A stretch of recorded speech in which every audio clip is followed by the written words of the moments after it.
passed on will come back. Neshamas begufim dafka, and we'll celebrate together with Mashiach Tzidkeinu during the Farbrengen. The Farbrengen will have a continuation in the Beis Hamikdash Hashlishi Mirz Hashem, probably via New York, but that's another Farbrengen.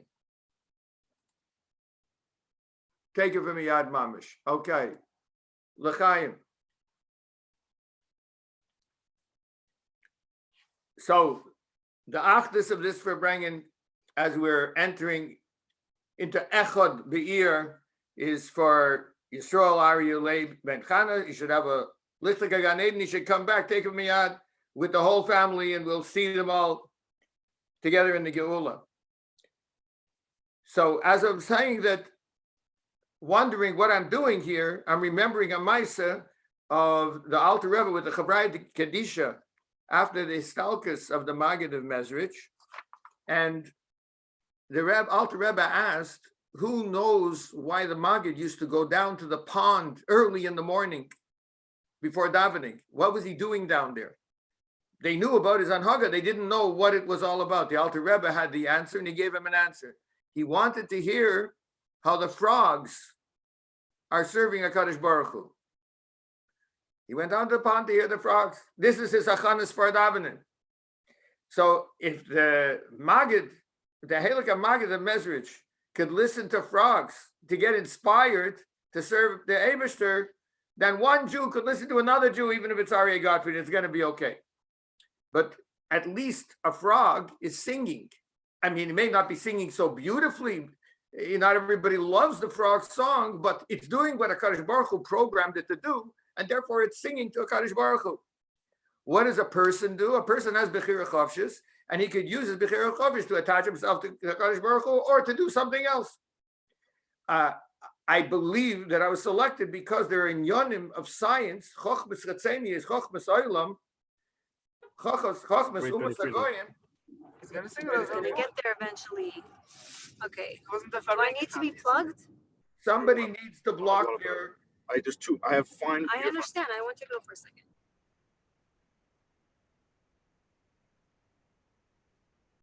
Now I'm okay. Very good. So what is science all about?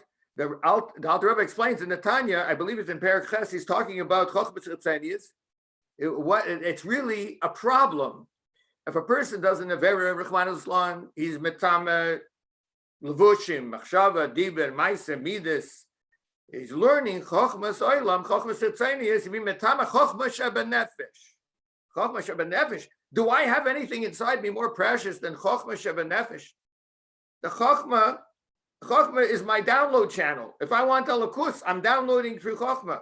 The Raya Mehemna is feeding me Emunah through Chochma is the channel that's bringing in Biptimius. If you want things that are from beyond you, within you, the channel pretty much in general is Chochma. So now what do these sciences do? What does the cold seichel of world do? It's metama that. It's plugging the pipe. So now, what's going to be a Chassidish Farbrengen with a guy who's expert in clogged pipes? We need a plumber. So Mirz Hashem would do a little bit of plumbing in science, because really the enemy, Seichel, is also the best friend. And we can rewind, you see this in Chassidus a lot, we can rewind all the way back to Gan Eden. Where did all the trouble start? There was a character called the Nachash. Nachash, the sum total of the letters is 358. Happens to be that's the same total number as the word Mashiach. So without the Nachash, we're not going to get to Mashiach. So we have to deal with the Nachash, and we have to turn the enemy into a friend, and we have to make transformation. That's dir b'tachtenim mamish. And you open any mimer, you're going to see that that's how the story goes. So without further ado, I'm going to make a small attempt in a short period of time. There's a Maisa which is published. A Maisa is published that there was a Yechidus that took place. I believe it was in the Chafs. It was late at night. Nobody knew what was happening. It was not a night of Yechidus. Limos, black limos are pulling up. Armed snipers are getting out of the first vehicle. They're taking positions around the perimeter of 770 and like guards, and other people are coming out of another limousine some with attaché cases, and they're filing in to the front door of 770. They're being escorted into Gan Eden Elyon, and they're having a yechidus, and they're taking some time in with the Rebbe.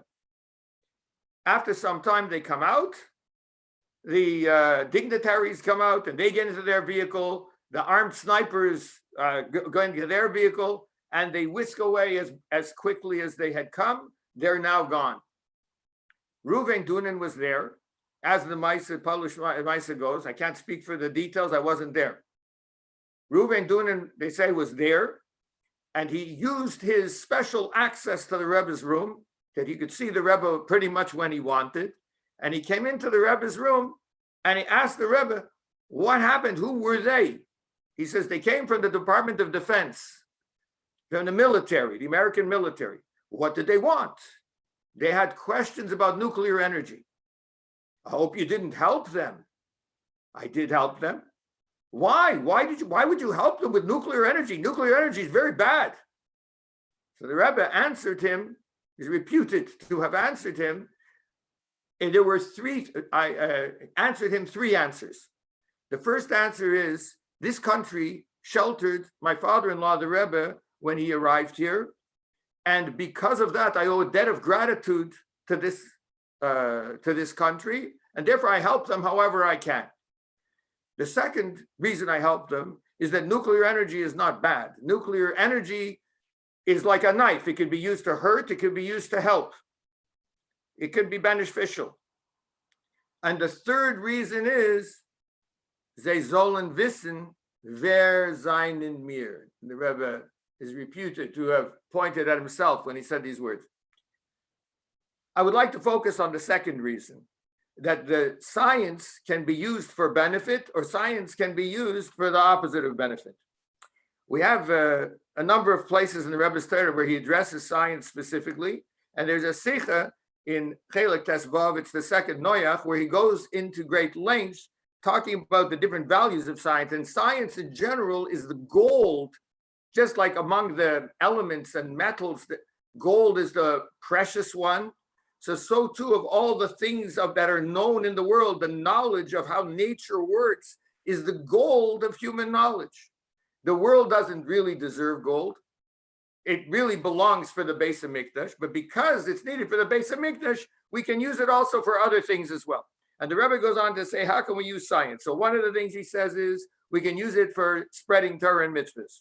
I gave the example of using radio waves. Here we could use the example, we're on the internet, using it to channel words of Hasidus, words of Torah, and etc.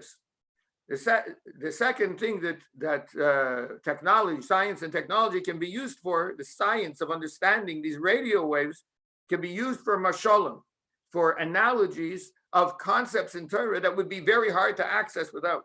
For thousands of years, we read Pirkei Avos, there's an eye that sees, there's an ear that hears, all your deeds written in a book. Where's this ear that hears? You just see people, they talk, whoever's on the other side of the wall doesn't hear, and if you're on this side of the wall, you do hear. All of a sudden, we have this concept of a microphone and a broadcast, and instantly what is said over here is heard over there, whether it's in Eretz Yisrael, or it's in California, or it's in New York, or in Toronto. So this gives the Nefesh Bahamas an awakening and understand something. It's a second value of science. The third value of science, the Rebbe doesn't go into it in much detail, is that the concepts of how nature works is itself a value. The Chokhmah itself is inspiring, it's uplifting, it's because Elokim, Rebbe doesn't say these words, but because Elokim begamatria teva, it's God's wisdom invested in nature and how nature works. Bipsari echaz elokah. So understanding how nature works is understanding, in a way, the mind of God. So therefore, that itself is a value of the sciences when they are pursued correctly. I was asked by one of the organizers a question while I was preparing. I'd accepted this and I decided I got to think about it. What am I going to say? And the question was, according to science, can what we say and what we do and what we think affect the physical world, the stones, the wall? I said, look, lady, You know, these are great questions. Maybe yes, maybe no, but what kind of a question is this? I don't have time now. I got to prepare for this talk. I've got other things to do. But it percolated. I heard such a question. It was a fantastic question. Couldn't ask a better question. What's the pneumius of the question? Can our avoida, can our attitude manifest GEULAH? Can the way I talk, the way I speak, will the physical world around us change, not only its receptivity, but channeling and actually presenting itself in a GEULAH way? Can I change the world with my avoida? The answer obviously is yes, but the answer that we have is from Torah. And even though the way the Rebbe tells it, it's obvious, as plain as the nose on your face, and maybe more plain, but still, we can take a look from the Nefesh of Bahamas, and I want to give a few short examples. At one point, I ran an adoption agency. The adoption agency placed orphans from Russian orphanages, from Детский дом, in Canadian families, hundreds of kids, one by one, going to families. So we sent them from Canada to Russia. They pursued a process with the Russian government, with the regional government, with the orphanage, with medical clearances, and so on.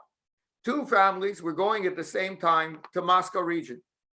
One family had a very positive attitude to life. Another family had a very negative attitude, and everything was difficult for them. The program manager, a Gentile woman by the name of Lydia, she said, Dr. Gottfried, look, you're going to see what's going to happen. This family with a bad attitude, many bad things are going to happen, and they're going to have a lousy process over there. This one with a good attitude, it's going to be really good for them. I said, Lydia, come on. Don't give an evil eye on people. They're going through a process. They're going to bring home a child. Wish them all good. She says, no, you don't understand how things work. Your attitude creates your reality. I said, you know, Lydia, it's a good point. I mean, I learned these things in my Jewish studies. It's true. It's absolutely true. But maybe it's your attitude determines how you take it. Really, the objective facts will be the same. You interpret it differently. You give off negative vibes. People will treat you differently. And therefore, she goes, no, I don't mean like that. That also, that's obvious. But the fact is, objective experiences change depending on your attitude. You'll see. You know, I'm a little bit of a scientist. It's a very small sample, 2 people, 1 prediction. But sure enough, objectively speaking, difficulties at the orphanage, at the court, with the medical clearances, with the flight, with the food. And the other one, like a hot knife through butter, very easy. What is it? She took it seriously. Machshava is poil. Okay, it's not science. Let's go a little further. Second of 3. I have a friend, a medical doctor by the name of Brian Dressler. As an undergraduate, he took participation in a psychology experiment for extra cash. You know, pre-medical school, you need a little bit of spare money. Psychologists are always doing experiments. This was called friends research. He went with a friend. One of the friends, what are you supposed to do? One watches a video. The other one goes into a sensory exclusion chamber, a Faraday cage. No electromagnetic radiation get into this room. It's padded. You don't hear any sounds from the outside. There's nothing going on in there. You're in a reclining chair, half ping pong ball on each eye. You're just seeing white. You're sitting quietly. The only thing you have is a galvanic skin response, a little lie detector on your skin. What is the point? This guy over there on the other side of the campus is watching a video, and he's trying to convey his thoughts and feelings of what his experience is to his friend in another room far away remotely that cannot receive any vibes, any information from him. Can thought transfer or not? And sure enough, it was true in their case, and it was true as the conclusion of this research, and in hundreds and hundreds of studies over decades, similar and diverse, but on the same point, thought goes outside of the vessel and affects things outside, and so on. What is that all about? I want to give one last example, then I'm going to tell you what it's about and what it means for us. The last example is from the British Medical Journal. In 2001, in December, they published a study. Again, I picked one study out of a great many from the field of quantum medicine. Quantum medicine. They was researching remote, retroactive, intercessory prayer. Imagine saying Rafua Shlema Ukreva for somebody that was ill. and now had their health outcome already. They took 3,300 plus heart patients, their medical records. Some of them died, most of them got better. How long did it take for them to get better? How long till discharge? They looked at that data, and it's a randomized controlled blind trial, gold standard medicine. And they looked, they said, will prayer change the health outcomes? Will there be an association between being prayed for and having a shorter stay in the hospital? Somebody's there. Having a shorter stay.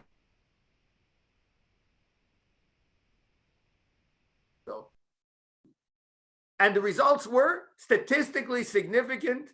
And one of the variables, very highly statistically significant, that being prayed for in the past, something that happened in the past, is associated with better health outcomes in the past. Sounds completely bizarre. Why even do this is even more bizarre. But we see in Torah, we have this thing. Moshe Rabbeinu wants to know, what's the zchus the Yidden are going out of Mitzrayim? He says, it's a very big Inyan. They're going to be mekabel the Torah over there in a few months because of the zchus of being mekabel the Torah in the future. So they have a zchus today, and they're coming out of Mitzrayim. So we see that future events, not only in Tanakh, we have it in halacha, and in Chassidus, it's filled with the tshuva. A high level of tshuva will rewrite your past. And really, the past, the present, the future, according to Torah, it's fantastic. It's all open. It's all open to us and to our avoida. The impact is immense. That's the way it really works. Where does this come from? It comes from the study of the quantum. Now, quantum is a study of the tiniest particles, matter, energy, light. In that field, which is very proven field, our computers run on it, our GPS runs on it, all kinds of cell phones are running on it. Without quantum physics, there's no modern technology. We have quantum computers today that can outshine anything you could imagine. But part of the mystery of the quantum, and this is only since the Rebbe has been born, since only the Rebbe's generation, that was there this understanding of nature to this level, that consciousness creates reality, and it creates it at the micro level. The way we decide to observe things is the way that they are. Now, I don't know, if I have 5 minutes, I'll wrap up. Please forgive me. I went a little bit longer. I got a bit of a surprise, but I'll be done in 5. The basis of all this is strange properties of small things. There's a thing called wave particle duality. Now you're going to learn little physics. Don't worry, it won't be so bad. An electron, a little piece of energy, can be looked at as a particle where it has a specific place where it is and it moves in a certain direction. When it hits something, it makes an impact. Or it can be looked at as a wave, as a potential, as a spread of energy, a cloud of energy. And it doesn't have a specific location. And it spreads in a waveform with the ups and downs of waves. If you choose to observe it as a wave, it's a wave and it was never a particle. If you choose to observe it as a particle, it's a particle that was never a wave. So what is it actually? In observation, it's one or the other. Potentially, it's both. Actually, we can't say. It's something beyond both wave and particle, it itself. What does this have to do with us? I want to now stretch it a little bit. The way they research these things, they realize they can jump through space and time. And that's one of the special things. I'll quote you from a physics textbook. You won't believe it. They say that based on experiments with these things, the ultimate ground of reality is an indivisible wholeness, which is conscious. It's beyond space and time, and it brings physical reality from a potential to an actual state at all times and places. It sounds like we're talking about yesh me'ayin. We're talking about baruch shamar v'hayaylam. We're talking about things, but they say it in the oasis of science. This coming together of science and Torah ideas from forever before is, when the Rebbe points out in the Sikha, this is what the whole flood of wisdom, the windows of heaven, the fountains of the deep that come out in the middle of the 6th century, the 6th millennium, in the middle of the 1840s, paving the way for GEULAH. Where do we have it? You see a picture of the Beis HaMikdash. And the Beis HaMikdash is a Kodesh Kodashim. In the Kodesh Kodashim, there's Makam Ha'aron. We have a Mishnah. Makam Ha'aron ein amin amida. The place where the Aron was, that room, the Kodesh Kodashim, dimensionless space. Why? Because the Aron took up 2.5 amas. It's in the middle. If you measure from wall to wall, in the Beis HaMikdash, you have 20 amas. You measure from the side of the Aron to the wall, you have 10. From the other side of the Aron to the other wall, you have 10. So that's 10 and 10 is 20. What about the Aron? You measure the Aron, you have 2.5. But you measure wall to wall, you have 20. So does it take space? It doesn't take space. It depends. If you look at the Aron, it takes space. If you look around the Aron, it doesn't take space. So in observation, it's one and not the other. And if it's one, it can't be the other. In potential, it's both. In actuality, it's neither. It sounds exactly like the quantum of the electron, of the photon, the mysteries of nature that people look to Elokus to find answers for it, some form of spiritual explanation. Why so? Because the world is ready. Because the answer is that in Kodesh Kodashim, there's GEULAH. And as the Rebbe says, we're all shaykh to Kodesh Kodashim. Every Jew, not just the Kohen Gadol on Yom Kippur. Every Jew is shaykh to Kodesh Kodashim. Because this property of GEULAH is really everywhere, and everywhere is ready for it. And may it be that we'll celebrate this. This is one area of science. It's irreversible progress of science to GEULAH. I mentioned it about quantum physics, but I could talk about chemistry. We could talk about mathematics. We could talk about sociology. We could talk about economics. We could talk about what's going on in the world today. Everything is obviously leading to GEULAH, and people are more ready than ever for GEULAH. We have to know that our avoid is poil, and by Ufefen and Oigen and celebrating Mashiach now, learning about it and living with it, that's the straight way to be most impactful beyond space, beyond time, beyond the Kli, and create those super results of Mashiach now. My dear friend, Dr. Gottfried, thank you very much.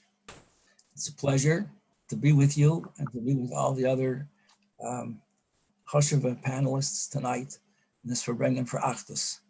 Just to make one comment about what you were saying, we have all this, the Rebbe with his great wisdom is able, the greater a person's mind is, the lower he's able to bring his ideas. And the Rebbe summed it up in a few words. Tracht gut, wird sein gut. And now we'd like to introduce the illustrious singer from the well-known family of musicians and singers, Benny Friedman. Thank you, Benny.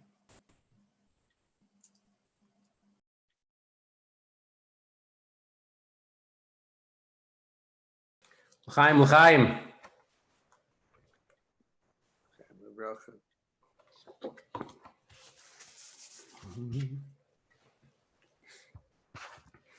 Ya ma ma ma ma ma ma ma mo yo yo yo.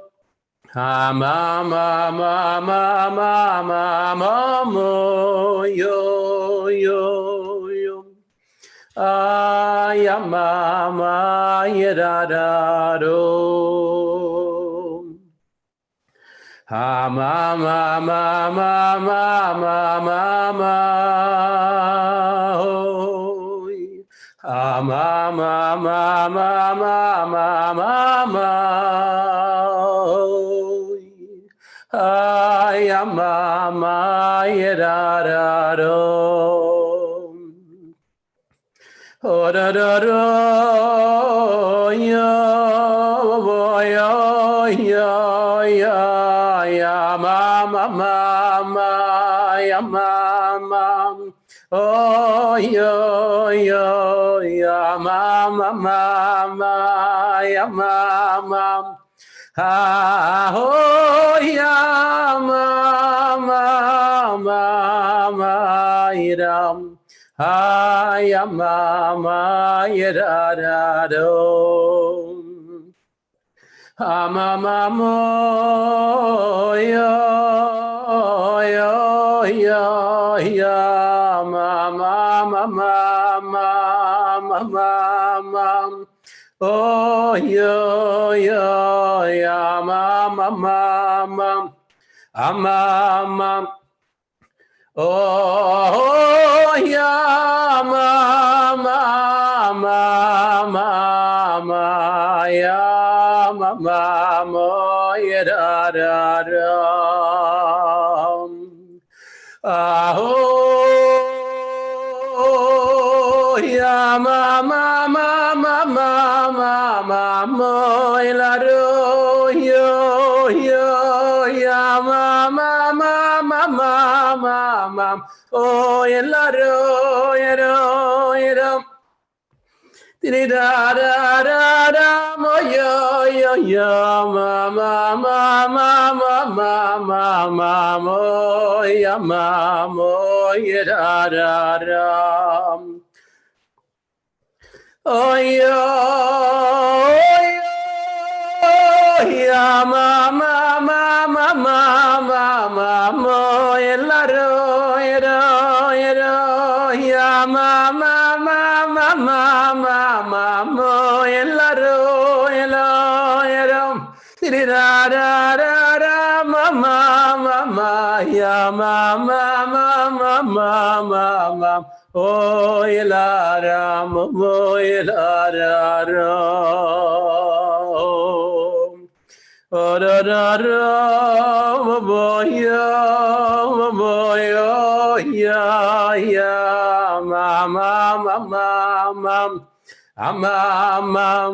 oh ya da mama ya mama oh ya mama mama yo ya mama ya da mama mo yo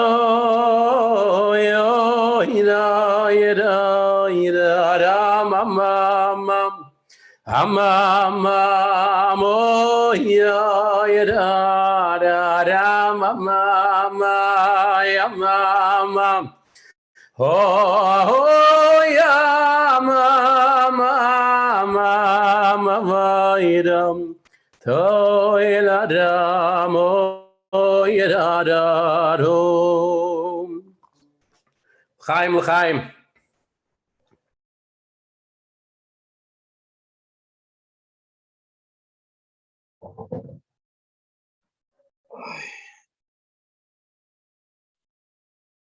Okay, here I am.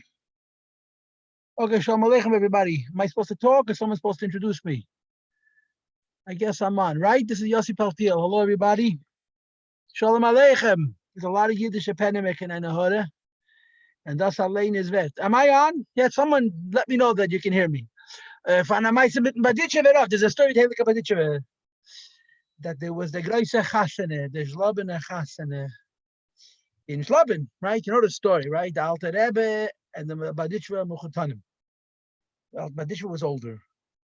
And the Alter Rebbe, between me and you, was greater, and the Baditchva knew it. I saw a letter from the Baditchva that's printed, where he refers to the Alter Rebbe as Admur.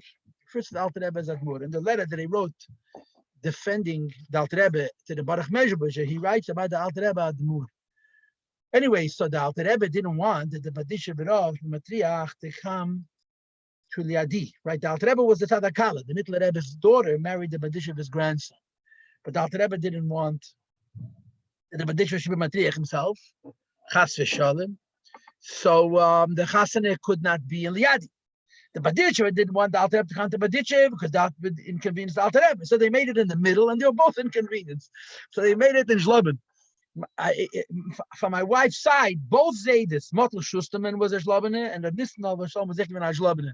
So this Mises, there's a whole quintus that someone printed. I think Garai printed a whole quintus about the Shlobene Chasene. So one of the stories is that the Baditcha Verav was sitting on a veranda, on a porch, and he saw Chassidim coming. So many Chassidim came to that chasna, there was no room to walk in the street. It was a tiny little shtetl. And he saw Chassidim, Yidden coming, Ladir Chassidim, and Baditcha Chassidim. Baditcha went about his rakshas. Baditcha was a very emotional man. So he exclaimed very passionately, "Ah, Yidden, ah, Yidden." And when he said it, he was holding a glass.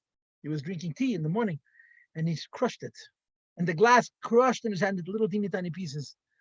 The story was told over by the Maltner Rebbe Chassid, who had to take the glass out of his hand. His own Chassidim didn't want to do it. So anyway, kind of hard. Asach Yiddische Kinder, they bist hiten jederen and jedere. Alle sollen sein gesund, und die was haben Rafua Shleima, so haben Rafua Shleima.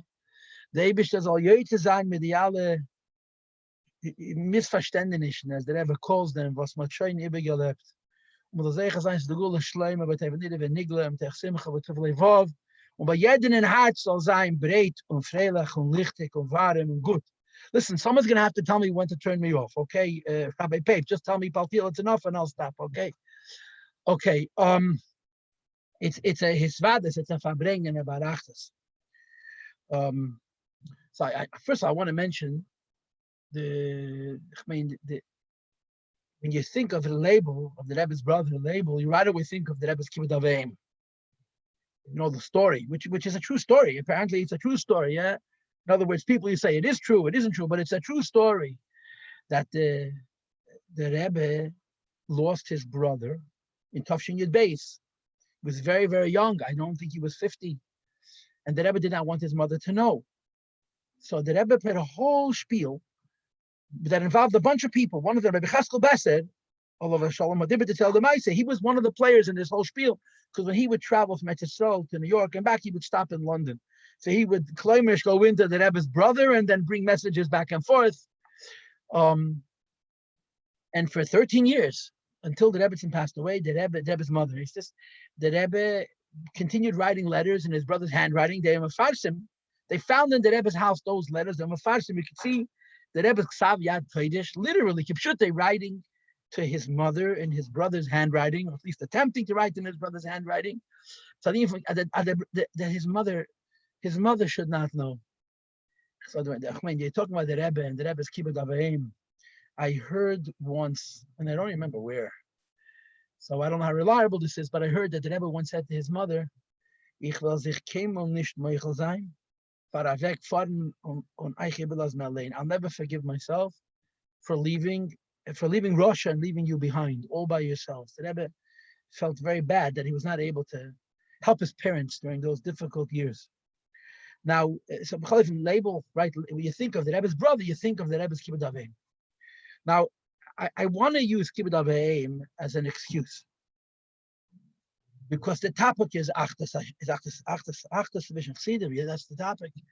It's wonderful. It's easy to talk about. I know. I make a living. I get paid to speak about good things. Then when it comes to doing it, then there's a different measure. Like we all know, kibbutz avim probably is the most logical mitzvah in the Torah.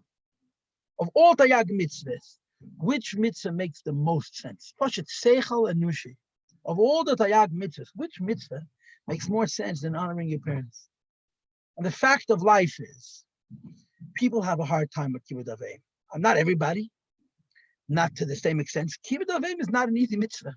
I heard a tape with the Rebbe. The Rebbe said once by Fabrengen, one mother can look after 10 children and 10 children can look after one mother. The Rebbe said that the Welt sagt, but the Rebbe mentioned this idea that one mother can look after 10 children. 10 children have a hard time looking after one mother. Now, of course, the psychologists and the Chacham L'Mineim are going to say that there's reasons why you think of your parents as super people. You think of your parents as perfect. And the idea that you have to be mechabed your parents, and especially when they get a little older, it's very hard to adapt to the shifting of the roles as our parents age. And instead of them taking care of us, we have to take care of them. Instead of them understanding us and all of our mishagasan, the roles begin to change. But the fact of life is that kibbud of aim is a very hard mitzvah. You'll find a Gemara. Rabbi Yochanan said a few very crazy things in the Gemara. And one of the things Rabbi Yochanan said was, I thank God I never knew my parents. Because there was no way, there's no way you could be Yitzhak kibbud of aim. Rabbi Yochanan said another couple of things which are make your hair raising. But this is Rabbi Yochanan from the Gemara said, I'm happy. He was a yosem upon him. I'm happy I did not know my parents because it's impossible to do kibbud of aim as you're supposed to. And there's a reason. There's a reason. And the reason is because it's so personal. You know, it's so personal. It's a stranger you can help. Why? You're doing a favor, you're doing an action, you're giving a few dollars. But people who are so close to you, especially people that you have a long cheshbon, you know, that goes back months and years and decades, all kinds of cheshbonis, you know, cheshbonis on top of cheshbonis, and cheshbonis on top of cheshbonis, on top of cheshbonis. It's very complicated, you know. So we find it hard to mechaber the parents, even though it's such a obvious and logical mitzvah. And you should know, it's the same is true when it comes to tzedakah. We live in America. America is dominated by liberals, at least some Americans. Yeah, some people think America are liberals. Liberals are worried about all the underprivileged. They're worried about people who live in train stations. But liberals have a very, very hard time when it comes to their own. In other words, what I'm trying to say is some people want to be good. The hardest person to be good is the person closest to you. The easiest person to be good is the person you don't know at all. And the raya is talking from kibbud of aim. And this is why the halacha is im kesef talves ami es ani imach. The Torah says ani ichal kedman. If you have to give tzedakah, api halacha, the first person you have to give tzedakah to is your spouse. And the second person you have to give tzedakah to is your children. Of course, in those situations when it's tzedakah, and in a lot of situations, it will actually be tzedakah, yeah? And then your parents, and then your siblings. Torah says the first person that gives tzedakah is the person closest to you. I think the reason is because it's the hardest. It's so much easier to give tzedakah to a stranger than it is to give people close to us. And this, of course, is the test. This is the test that we face.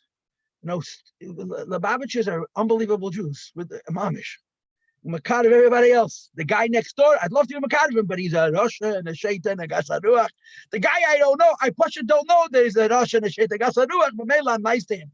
Or I can suffer his rishis and his Gasaruach and his shtus. But the guy next door, I'm really a nice guy, but that guy, why? Because it's so personal. Oh, the Rebbe spoke when he gave to Talmid Rabbi Akiva. It's such a word in the kavod. Rabbi Akiva's Talmidim couldn't get along. Why? Because they were so chassidish. Everybody knew what Rabbi Akiva was thinking. And they had such kanos that the other guy's wrong in the way he understands the Rabbi Akiva. If he wasn't a Talmud of the Rabbi Akiva, he had no trouble with him. Why? Because I'm a Talmud of the Rabbi Akiva, and he's a Talmud of the Rabbi Akiva, and what he's saying is kodev l'kfira because he's wrong. So this is unsufferable.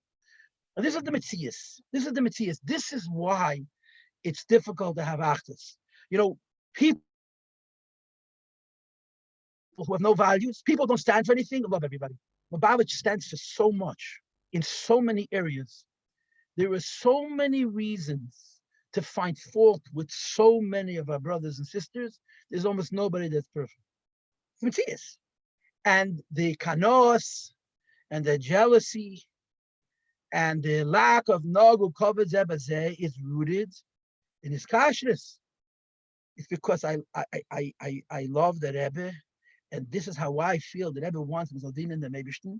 This is my brother, and he's a toya, and he doesn't want to acknowledge his mistake, and so on and so forth. So there becomes a kanos, and this is the truth. This is the truth. This is why it's so hard. This is why it's so hard.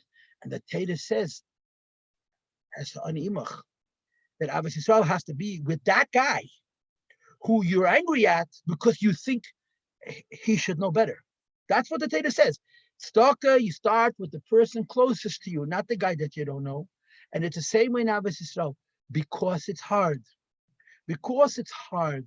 And I mean, the way Teda is ausgestellt, the way Teda was created, von der Mame Chazal, kol Teda kula is midas tevis. Midas tevis doesn't happen when I do good things. Midas tevis happens when I do things that make myself better.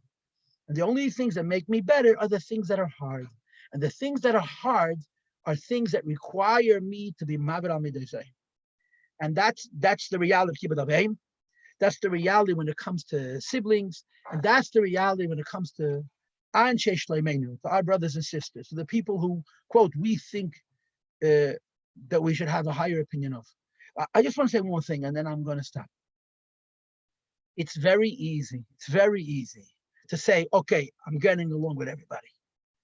I'm a mashpia. I mean, I teach teenagers for a living. Very interesting parnasa, yeah. So young people are very idealistic. Yeah, when you get older, so you know you're good for nothing and it's going to stay that way. And you're not even trying. But the kids made it, but they're very unrealistic. A kid is 16 years old, and from now on, I'm going to be a Chassidish Bachet. I tell them from now on, I'm going to be an astronaut. Yeah, it's the same likelihood. Nobody becomes a better person because they decided they're going to be a better person. People become better people because they work. Yeah, it's a dirty word from the Daira Shishi. It's called avoido. Bad word. I'll get off soon and you'll clean up the airways. Yeah, avoido. Avoido means I become better because I do something that's hard. And I do it, and it becomes a little bit easier, then it becomes a little bit easier, and a tiny drop, that's nicht kein Gedelos and it's I'm attacking my midas. It's really this difficult, and it's really this involved. Grandiose, you know, we're going to fix the whole Lubavitch, every Lubavitch, it's not even worth the hot air that's being expelled. You can't even blow a balloon up with it. But if a person's, I'm going to give you a question, dogma. You have so many people that you have grudges against. And you have so many people who have grudges against you when you did have grudges against them. And by the way, you have Baruch Hashem, you the grudges. You hate that guy because your grandfather hated his grandfather. You don't even know why. But Baruch Hashem, yeah, if you take one person, one, with whom you have a difficulty, and you say, I'm going to work on being nicer to this person. I'm not going to ignore him in the street. You know, in Kranhach is a minute. You walk by a person, you look the other way. I don't know what we're afraid of. God forbid you'll have to tell him Shalom Aleichem. So you look the other way, say, and if he says Shalom Aleichem, right away Shalom Aleichem back. But you don't want to Chas v'Shalom do a Shalom Aleichem Yesayma. You'll tell him and he'll ignore you. But if a person says to himself, this guy, I have a grudge against him. I'm going to be nicer to one person. That is a legitimate improvement in Achdus Yisrael. Because you're not changing the world, you're not changing him, you're changing the only person you could change, which is yourself. And it's a snowball. If a person wants to improve his midas, this is how we improve our midas, by looking inward. We don't fix the world by seeing what everybody else needs to do. We fix the world by looking at ourselves. And I'm saying this very honestly. We want to be more achdus to Chassidim. Don't fix Lubavitch, don't even fix yourself. One Jew, one person that you have a grudge against, whether you remember why, you don't remember why, say, I'm changing this. And you greet him and you talk to him, and he has a cheshbon too, so he's not ready to quit his cheshbonis, which are midei. But that's called avoido, and that really fixes me. And if it fixes me, it adds a drop to the inyan of Achdus Yisrael, and collectively we become better people. But it's hard. We have to admit to ourselves, Avas Yisrael to strangers is easier. Avas Yisrael to our own is hard.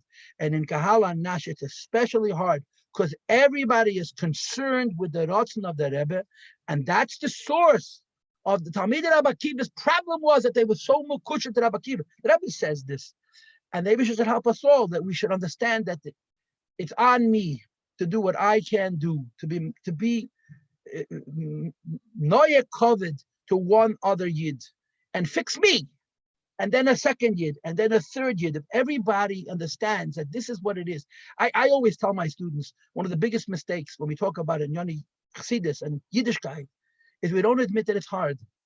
Everything is hard. Everything takes effort. Avas Yisrael is hard. It shouldn't be.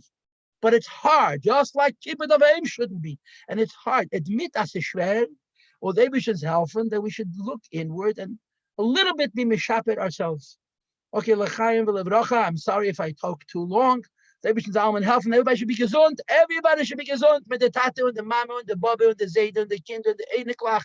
Genug. Atmossi. Okay, shalom aleichem, shalom, sei gesund, a guten Tag.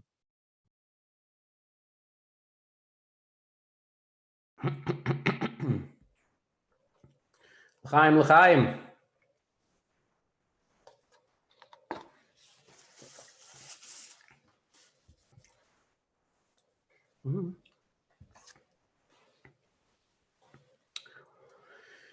Hoi. Koil doidi doi fake peace chili. Koil doidi doi fake doi fake peace chili.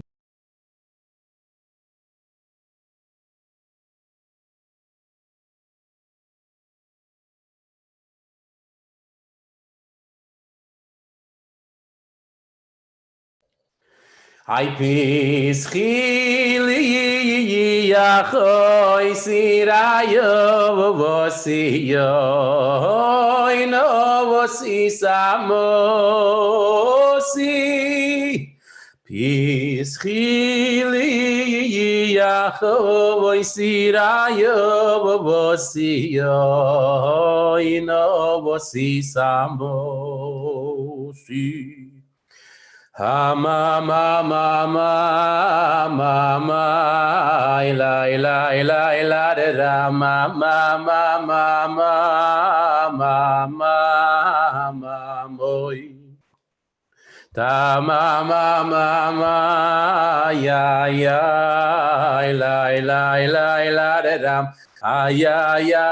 ya ma ya Tereya mamo yo mama ya mamam ta ya mama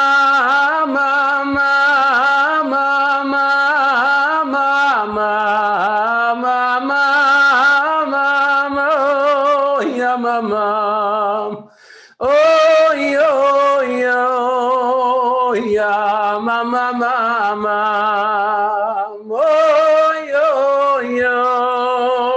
ya mama ha mama ya mama ya mama ha mama ya ila da ila da oh ya mama ila da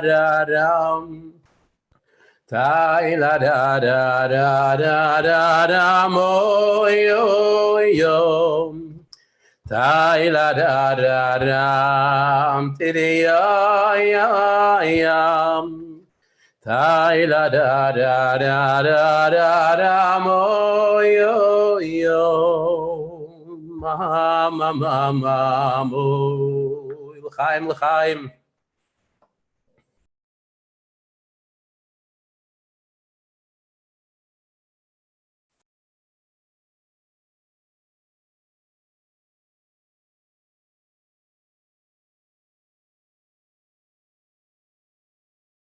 Mute now. Thank you, Rabbi Friedman. I don't know if you can hear me. I've been muted until now. Oh, Dr. Gottfried, getting the thumbs up. Good. Wonderful to be with you. Rabbi Paltiel, what can I say? We have two eyes, a left eye and the right eye. The left eye is for candies and all kinds of other things that the other side wants us to have. The right eye is how we have to look on our fellow. When the Rebbe was ill in Nun Beis after his stroke, there was a request that went out that people should go over to somebody that they'd had a quarrel with and just say, I'm sorry. Whether they were right or wrong, of course, everybody's always right, but they should go over to the people as if they were wrong and say, I'm sorry. And some people did it, Baruch Hashem. And it helped the Rebbe a lot. People wrote in about it, and the Rebbe's health improved dramatically. So at this point, we need Achdus, we need Shalom, and that's Rabbi Paltil, the way you finished up, that's exactly the Derech Yeshara to go there. Thank you, Rabbi Friedman. You're a great singer. You inspire all of us. And now we'd like to invite Rabbi Goldstein, to, the son of our dear, beloved Uncle Yossi, to say a few words, to join the Verbringen. Rabbi Goldstein. Thank you, L'chaim, L'chaim. Thank you, Reb Tzembelina, for arranging this and for all the great effort you put into this opportunity. I dedicate this segment to my dear brother, Chaim Levi ben Chana Priva. He needs a big refuah shlema, that he should have a speedy recovery, and was a Chasidischä Verbringen uftan kemalch mechoel. So hopefully in the zchus of this Verbringen, it should bring my dear brother, Rab Levi, Chaim Levi ben Chana Priva, a complete refuah shlema, and everyone else out there who needs a refuah shlema. You mentioned my father, Uncle Yossi. My parents had a tremendous amount of achnosas eirchim. As a little kid growing up, one of the guests that they had was Professor Paul and Rivel Rosenblum. Who is he? What's his connection to Rabbi Yisrael Aryeh? And that is the closest connection that I have with him. So Professor Paul, it was in the late 60s, early 70s, maybe, that he would come to us. He used to live in Manhattan. He used to come to Crown Heights for Verbringens and stay in our home. He was contacted by the Rebbe's office and given Rabbi Yisrael Aryeh manuscript on mathematics and asked him to package it, to rewrite it, and to finish it to be ready for publication. But an interesting note that many people don't know, that the Rebbe did not tell him who wrote this mathematic manuscript. The Rebbe kept it quiet. So Professor Rosenblum worked on it. And then at Yudalef Nissen, there's a video of it. He presented it to the Rebbe, the completed form. And the Rebbe then revealed to him that this was the work of his brother, Rabbi Yisrael Aryeh. And we know how chashuv the Rebbe and his brother, how to get the love, the avos achim they had for each other was demonstrated by various sichos and the Verbringens, etc., etc. So to me, it warms my heart to be able to be part of this Verbringen today. But more importantly, at a Verbringen, usually when Hasidim get together, either we sing a nigun, we tell a story, and we make a achlata. So I was asked to talk today about a hachlata to bring once again to the forefront, Satan Alsut Mekent, to bring Mashiach, about Sheva Mitzvahs B'nei Neach. Now, what's my connection to Sheva Mitzvahs B'nei Neach? So if you have followed the story, a year ago, Achrin Shal Pesach, when that sad, terrible, tragic shooting happened at our Chabad house, where for our Kurtzevalia, for a short time, there was the darkness, but then right afterwards was Nisim V'neflois. It reminds me, in 1987, my father approached the Rebbe in Yudalef Nissen to present a gift. And my father presented the Rebbe a gift, a key of the newest Chabad house in Sydney, Australia, the Chabad house of Rabbi Ullman, my brother-in-law, who serves the Russian community. And my father presented it to the Rebbe. And the Rebbe accepted it with a big smile. And the Rebbe said, das darf man abgeben zum Eibishten, und ich will sich schon dort in sich herumdrehen sich. The Rebbe said, this is a gift for Hashem, and I will find a way to sich herumdrehen sich, to roam around there. This is Sydney, Australia. There's no question in my mind that Achim Pesach 1 year ago, when the terrorist entered our Chabad house, and he aimed his rifle right at me after killing Nebuch Lori, the Rebbe took good gewalget.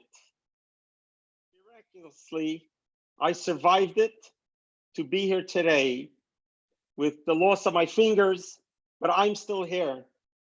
But what happened that instant was not just one miracle, but it became a ripple effect, one miracle after another miracle. My survival wasn't about me anymore. It was a shlichus that the Rebbe has launched me into. From the moment I survived the shooting, I refer to it, I was put into Rebbe mode, that I was totally nullified, and whatever needed to happen was going to happen in a natural sense. I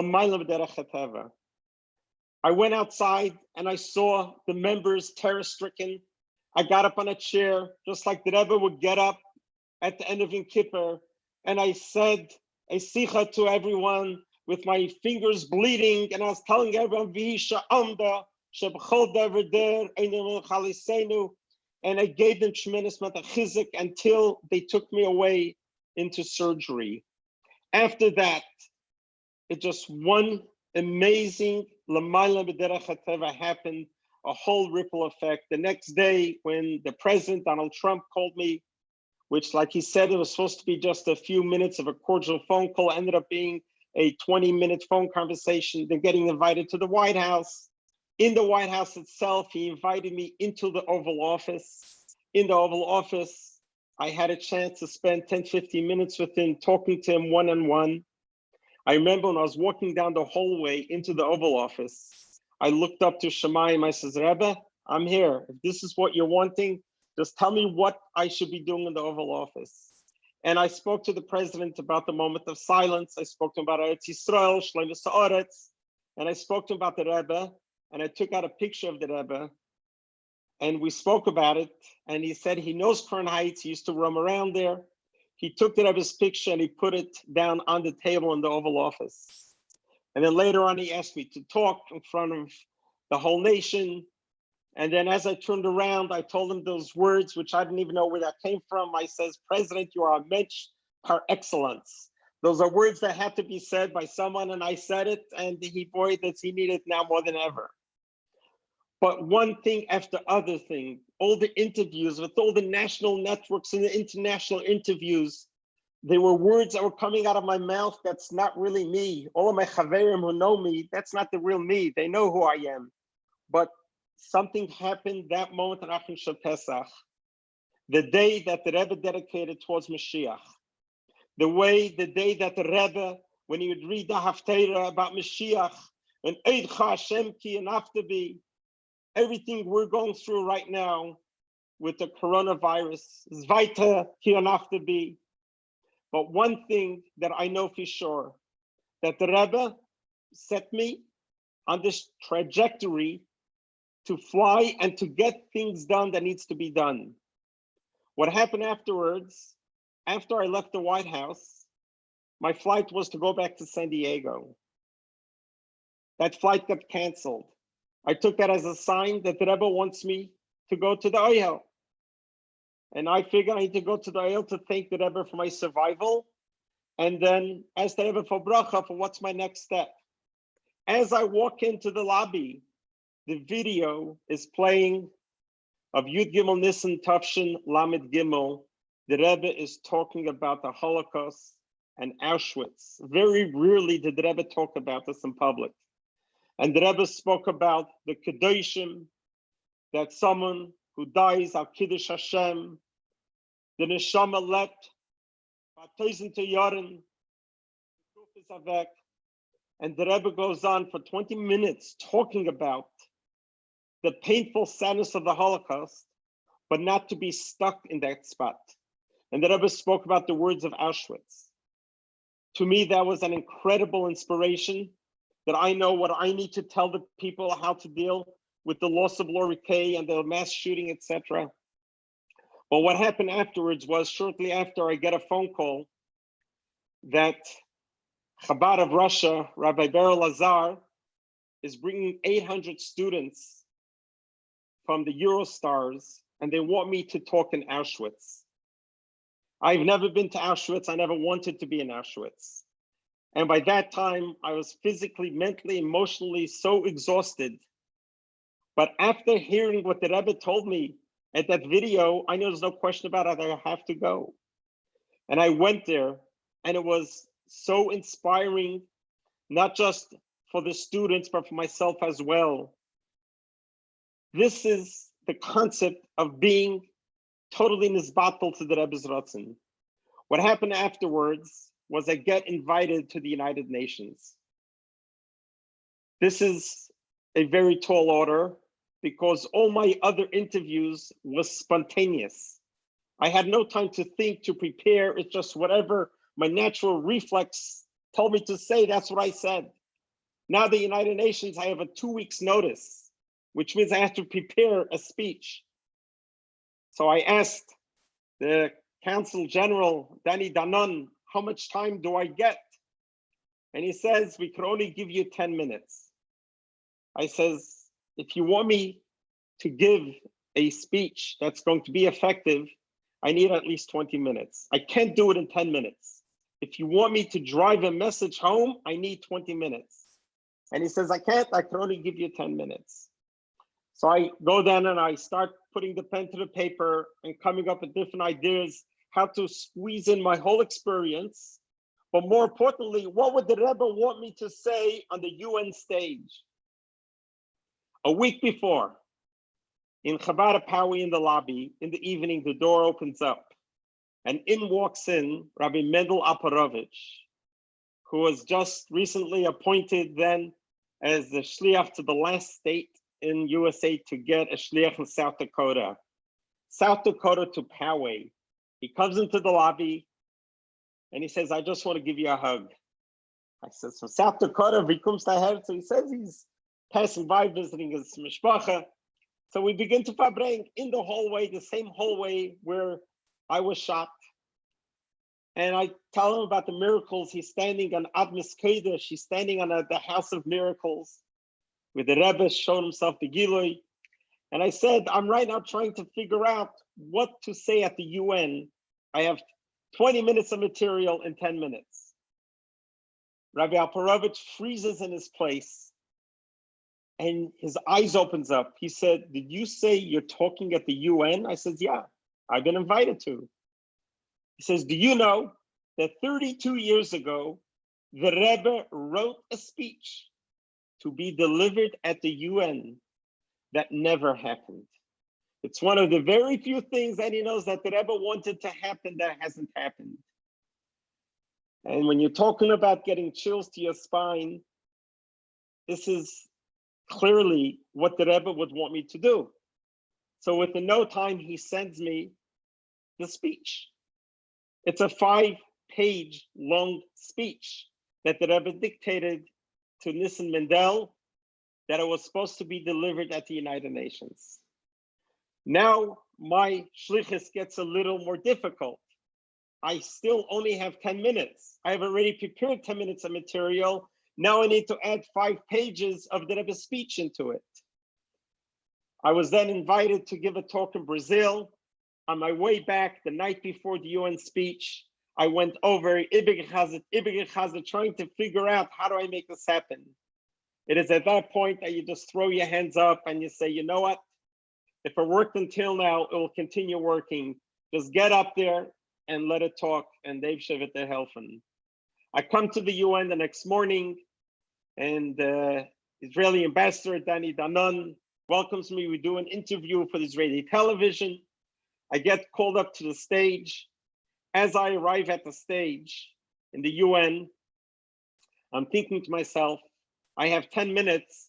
How am I going to gauge 10 minutes? So I look around quickly. There's no clock to look at. I look on the lectern. Most lecterns in public places, you have either a countdown timer, at least a clock, or some have a red light, green light, yellow light. When it's green, you go, yellow, you got 2 minutes, red, you get off. At the United Nations, there's none of that. No devices to tell you how long you're talking. And I know when I start to talk, I get a loss of time and space and place. So I took out my iPhone. I says, okay, my iPhone will tell me when 10 minutes is up. I put the iPhone down, and within a minute, the screen goes blank. So I'm flying now solo without any gauge of time. And that is when my eyes look up and I says, Rebbe, I got it. And I start talking and I go through what the Rebbe wanted me to talk about. And that was about Sheva Mitzvahs B'nai Noach. The speech that the Rebbe wrote, that the Rebbe dictated to Shieindel 32 years ago was so applicable today. And it was a speech that the Rebbe wanted delivered specifically at the United Nations. And he wanted it to be read that the whole world should hear it. The importance of the Sheva Mitzvahs B'nai Noach is not a Jewish thing, but it's for the whole world. And this is an effect that's going to affect the whole world. And the Rebbe again wrote in there about the words that were turning arms into plowshares, that anti-Semitism isn't a Jewish problem, it's a worldwide problem. One of the interesting things that came out of my mouth was that I said the internet is what inspired Rachmana litzlan, the shooter from New Zealand to Poway. He got inspired through the internet. We need to transform the internet. And I suggested, let's launch 1 billion good deeds. Let's transform the waves of the internet for positive things. And here we are a year later. Think about it, ponder this. How many Zoom minyonim, fabrengens, and lectures and classes is happening in the waves? How we are literally transforming the waves. What came out of my mouth last year at the United Nations is happening mamish right now. At the end, when I finished, the time was exactly 19 minutes and 50 seconds. The 20 minutes I initially wanted. No one interrupted me, no one took me down. I got to say what words had to be said. But saying words is not itself enough. As I came down from the podium at the United Nations, a gentleman greets me. His name is Mr. Mike Evans. He's an evangelical. He a big supporter of Eretz Yisrael. He met me at the White House when I gave the speech at the Rose Garden. And he asks me to come to his hotel room, that he wants to talk to me. I go meet him, and he tells me, I want you to know that I was born a Jew. My mother is Jewish. She married an anti-Semite, and I grew up with all these terrible things. And then I realized that my mission is to help support Israel. He says, when I heard you talking about the 7 Noahide laws, I'm going to take it to the next level. He has a Facebook following of 73 million Christians, that he is going to post my message to all of them. I had my tefillin with me. I says, Mike, you know, you're born a Yid, you're a Jew. I put tefillin on him, we said Shema Yisrael together. And almost every week, him and I have a conversation. To me, this is the concept of not only talking about something, but actually doing something. So the Sheva Mitzvahs B'nai Noach, we know, was paramount in the Rebbe's eyes. It seems to be a little hard to understand. How do we do it in real life? How do we actually do the Sheva Mitzvahs? How do we actually make it happen? Well, let me give you just a little bit background of how and why the Rebbe wanted this speech 32 years ago read at the United Nations. So what happened was, I believe it was 1986, a certain known rabbi was invited by the Pope and he bowed down to the Pope and he kissed the Pope's ring in public. And the Rebbe saw this as being the worst chil Hashem. And the Rebbe spoke about this, afterwards, the Rebbe told the Rebbe Grona and told him that, you know what, I want to counter this with a huge Kiddush Hashem. And he instructed him to contact Rabbi Avraham Hecht to go to United Nations and to talk about Sheva Mitzvahs B'nei Noach. Rabbi Avraham Hecht went around trying to get 10 minutes of time to do this. No country would give him their 10 minutes. They suggested that he could pass around the Sheva Mitzvahs on paper to all the delegates. And the Rebbe said no. The Rebbe said, Ich mein dir. Rabbi Avraham Hecht went back from country to country, and I believe it was Liberia that said, I'll give you my 10 minutes. He was so excited. He went back to Rabbi Grona, and he went back to the Rebbe, and the Rebbe dictated the speech to Nis Mendel. They had it all written. Nis Mendel typed it up. The Rebbe corrected it, proofed it. It was ready to go. About 2 weeks or a week before, there was a revolution in the country, and the ambassador is Eis ambassador, and the 10 minutes is off the table. And the speech thus remained on the shelf up until this last year. Sheva Mitzvahs B'nei Noach is something that the Rebbe really, really wanted it so very much. There is a website called asknoah.org. Asknoah.org. Over there, you get all the materials you need. We interact with a lot of our co-workers, our neighbors, our friends. A lot of us have yabadlu with galachim relationships. Shemzichnish. We need to get out there. This is what we can do. And realize and recognize that the Rebbe chooses each one of us to be his shliach.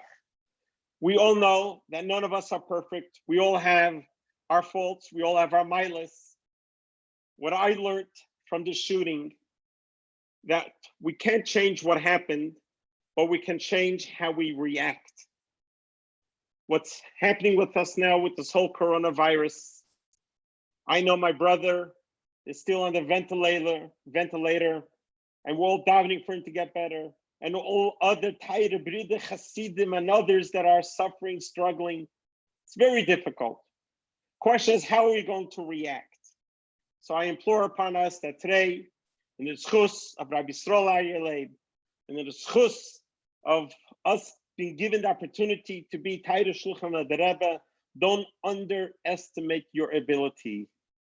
My wife and I have been a shlichus for 36 years. This was the moment that I had to shine. This is the moment that I had to step up to the plate and take the most tragic event, take the most tragic incident, surviving a mass shooting, and turning it into a tremendous amount of light that's going to be pushing away the darkness. As the Rebbe wrote me in a letter when I was 17 years old, that letter was a message to me that will be put into action 47 years later. So Shekoyach for the opportunity, Halavai, that these words should be nichnas bi, Shoymai, that we should jump in, dive in to the Sheva Mitzvahs B'nei Noach, that hopefully this would be what we need to help bring Mashiach, bring an end to this tzaros, b'mheira b'imenu, speedily in our days, amen, l'chaim. Chaim.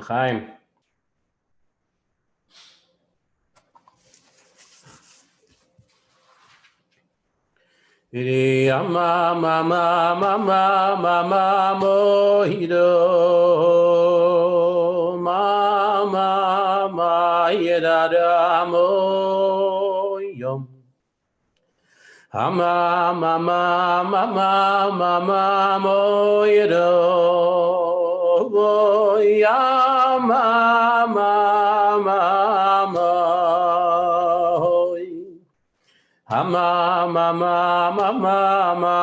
mo yedo ya ma yedada mo yom. Ma mo yedo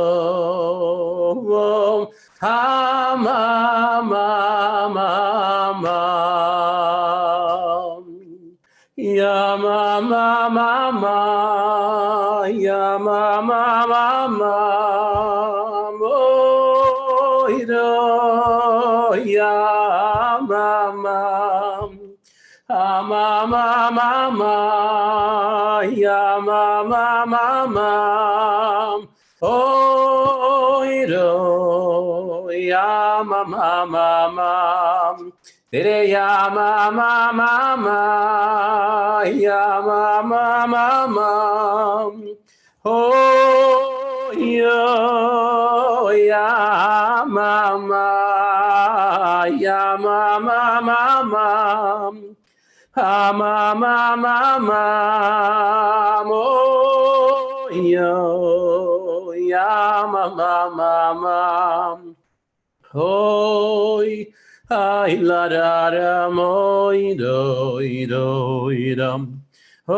לחיים, לחיים, לחיים.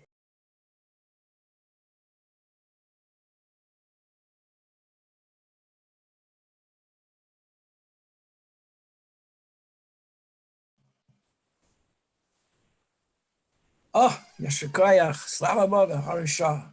Thank you very much, Rabbi Friedman. You're great, you're the greatest. You're great. And Rabbi Goldstein, thank you very much, Rabbi Goldstein. I want to share with you, Rabbi Goldstein, what your father, Zerli Rocha, would have said. What? Hashgacha Protis. Amazing, amazing. And you're just at the beginning. As for Rabbi Paltiel, I would like to add just a word to what he said. Yossi, we have two eyes, a right eye and a left eye. The left eye, we know, is for looking at things like candies. The right eye is for looking at Siddur, a Chumash, a Tanya, and to look at the heart of another Jew. It's my great pleasure in this program of Shalom and Achdus to introduce a dear friend, Rabbi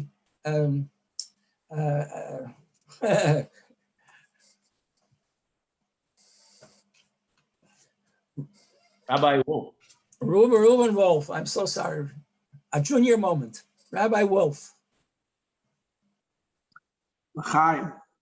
L'chaim and l'bracha. L'chaim and l'bracha, everyone. After listening to the last few speakers and Benny singing, that was so geschmack that I already forgot the topic they asked me to talk about. So it's a real good verbringen. But what I do know is they asked me, this is a chiddush, they asked me to speak double the amount of time that I was going to talk. Now that's a chiddush, that's a real big, that I do remember. Because it's a big chiddush, because usually the request is always to minimize and to, you give you 20 minutes, but that's running out of time. Could you please just shorten? And so must be, I don't understand, it must be that Mashiach is here already. This time that Mashiach came already. Like this, in the time of Golus, no one has patience. Everybody's in a rush, everybody's running. But once we're going to enter into Yom Shekula Yaruch, what's the rush? If we're going to live, and when we're going to live, Chayim Nitzchiyim, we live eternity, for all eternity, we'll be able to have Farbrengens. For the speakers, it'll be great because we can go on for 3 days of talking. You can get it all out of your system. Anyways, Atzalachayim, everyone, and the Eibush is alle benchen mit brachas, malufos, adiros. I'm not the last speaker, but Rabbi Lazar, I think he was only able to come on a little bit later. So when I'm going over time, please, whoever it is, let me know. I'm not planning to, but let's see how it's going to go. Chaim lebrach. Anyways, today's Farbrengen is connected to two very auspicious days coming up right around the corner. Of course, it's the Rebbe's brother's Yortzeit, it's tonight, but it's connected to the days in terms of Yom Tovim for the Jewish people, two mini Yom Tovim, but the Rebbe made them ginormous. Pesach Sheni, which is going to be on Friday, and then Lag B'Omer, which is coming up next week, Monday night, Tuesday. The 14th of Iyar and the 18th of Iyar. So Pesach Sheni is a mini Yom Tov. What's Pesach Sheni? It's a mini to eat matzah Pesach Sheni. We don't say Tachna. That's the celebration. In Chasidus, what do we have in Chasidus in terms of the Pesach Sheni? There's a word from the Friediger Rebbe. There's nothing verfallen. There's nothing that is verfallen. Nothing is lost. And there's a minor from the Tzemach Tzedek, Mahavening Pesach Sheni. I didn't learn all of Chasidus. I can't tell you that's the only thing that's written on Pesach Sheni. But as far as I am aware, that's about it we have on Pesach Sheni up to the Rebbe. The Rebbe came and the Rebbe turned Pesach Sheni into an entire Masechta. Masechta is Pesach Sheni. Farbrengens and talks and in Yonim of Pesach Sheni. Regarding Lag B'Omer, okay, it's already a little different because Lag B'Omer is a big Yom Tov.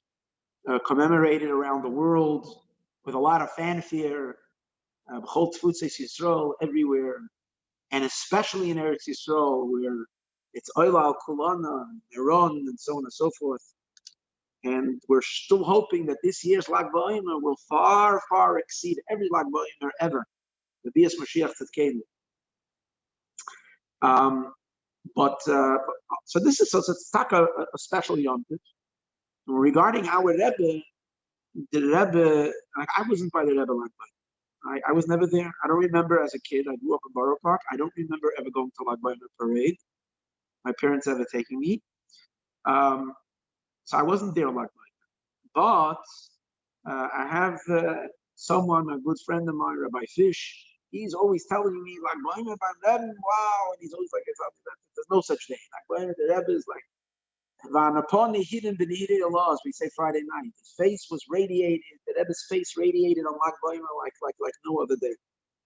And the day he says, even in a sense, even for surpassing even some Chassidisha, there's such a radiance and such a the fact that the Rebbe was Melech Besada. I wasn't there physically, but I watched the videos. Melech Besada, the Rebbe's accessibility and we all know the moifsim that went on Lag B'Omer regarding children and so on and so forth. The Rebbe was in a state of such simcha. So we see that Lag B'Omer is a ginormous day. It's beyond. So I'd like to discuss these 2 days as they relate to the year 5780, to 2020, to the year that we're in now, to our situation. We're all sitting at home, we're verbringen on a Zoom verbringen. What does this mean to us? This year is special. Manishtana. We say regarding Pesach, past Manishtana. Manishtana, Hashana Hazois. Pesach Sheni of this year that you should be special. What's the message? There's nothing new, but how the old message applies in a unique and special way to this year, and in a sense more than other times. So, regarding the Rebbe's excitement about Pesach Sheni, one can say that the Rebbe sees our generation in general as a Pesach Sheni generation, as a generation that's here to make up for all what was lacking. Like in a sense similar to Shevet Dan. Shevet Dan was the last Shevet to travel, Machne Dan, with the other 2 shvatim that belonged to Machne Dan, and they were called Ma'asef L'chol HaMachnos. They were gathering all the camps, as just in case anybody dropped something. It wasn't fallen, it wasn't lost. You waited to the next encampment, and you would go to the Dan camp, and you would say, I lost something. And one of the Danites, or whoever was together, I think Naftali, maybe an Usher, the other 2 shvatim that together with Dan, hopefully someone found it. They picked up whatever was dropped. Our generation being the Ma'asif L'chol HaMachnos, being the last from all the generations. As the Rebbe referred to our generations, Doir Achron Shel Golus, the last generation of the Golus, and Doir Rishon Shel GEULAH, the first generation to the GEULAH, which is an interesting characterization, in addition to the fact that the Rebbe insisted that our generation is both. We shouldn't think that the Golus is going to come to a very slow end. That's what's Chasidish, Chas v'shalom, there can be a generation, 2 generations that can kind of wither out as the end of Golus, and then we'll start with the new generation. The Rebbe insisted it's the same generation. The same generation. How exactly characterize the generation? I'll leave it to the bigger maskil and those who will tell you exactly. But the generation is this Otot. The Rebbe's generation is a generation, the last generation of exile, and Doir Rishon of the GEULAH, the first generation of the GEULAH. Now it's interesting that there was such an emphasis on Doir Achim Shel Golus, because I would think when we think about the generation going out of Mitzrayim, so it's not so much the fact that they were the last generation. I know they experienced Koishi Hashiba. They experienced the worst of the worst. The last Gezeda that came, that you shouldn't give them Teva and so on. We feel our heart goes out for them. But that's not what we think of. We're thinking of these are the people that witnessed the 10 Makkahs. These are the people that said Zeh Keli Ve'Yanveyu, and they pointed with their fingers. These are the people who received the Torah. These are the Dara Midbar. These are the, like we emphasize and we experience, or we admire and we're envious, so to speak, them being the Rishon of the GEULAH and not so much the Achron of the Golus. But the Rebbe did insist that we are the last generation of Golus as well. And I think the idea of it is that completing the Golus is unbelievable, because Golus is the avodah in Golus is what makes everything happen. Everything is tolu b'maseinu v'avodeseinu kol zman meshech hagolus. We can't even fathom, we can't even begin to imagine the sacrifice, the blood, the tears, the avodah, all the iskafia, and all the ishapcha, and all the mesiras nefesh, and everything and all the scholarly work, and all the dedication to mitzvahs, and all the avavayira, and everything, the sum totality of the Jewish people and the thousands of years of toil and labor and exertion through this impassable exile.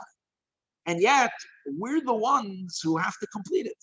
And complete it means if there's anything missing in the avodah, if there's anything that was lacking, we can make it up. But it's not only that we're making up what's missing. When we talk about completing something, shleimus means to be mashlim. Mashlim means to beautify, to complete it.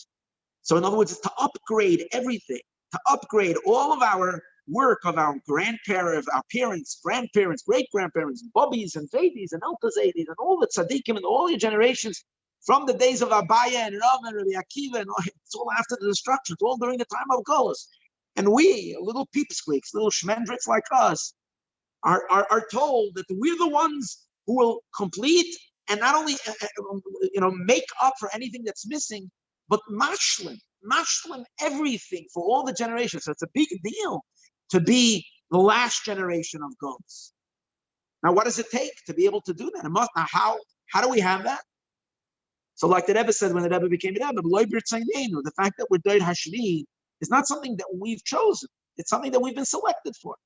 Maybe it's only the Eibishter knows the greatness of our souls, the true greatness of our neshamas. I mean, the Rebbe would always tell us that we're the same generation of the went out of Mitzrayim. So even though the koiches geluyim and revealed koiches, we might be incomparably lower than our ancestors, but the Pnimius and Etzem, where must be very powerful souls. But more than all of that is that we have the greatest leader that any generation ever had. And our Rebbe, our leader, picks us up on giant shoulders, and we get lifted up to the highest of places.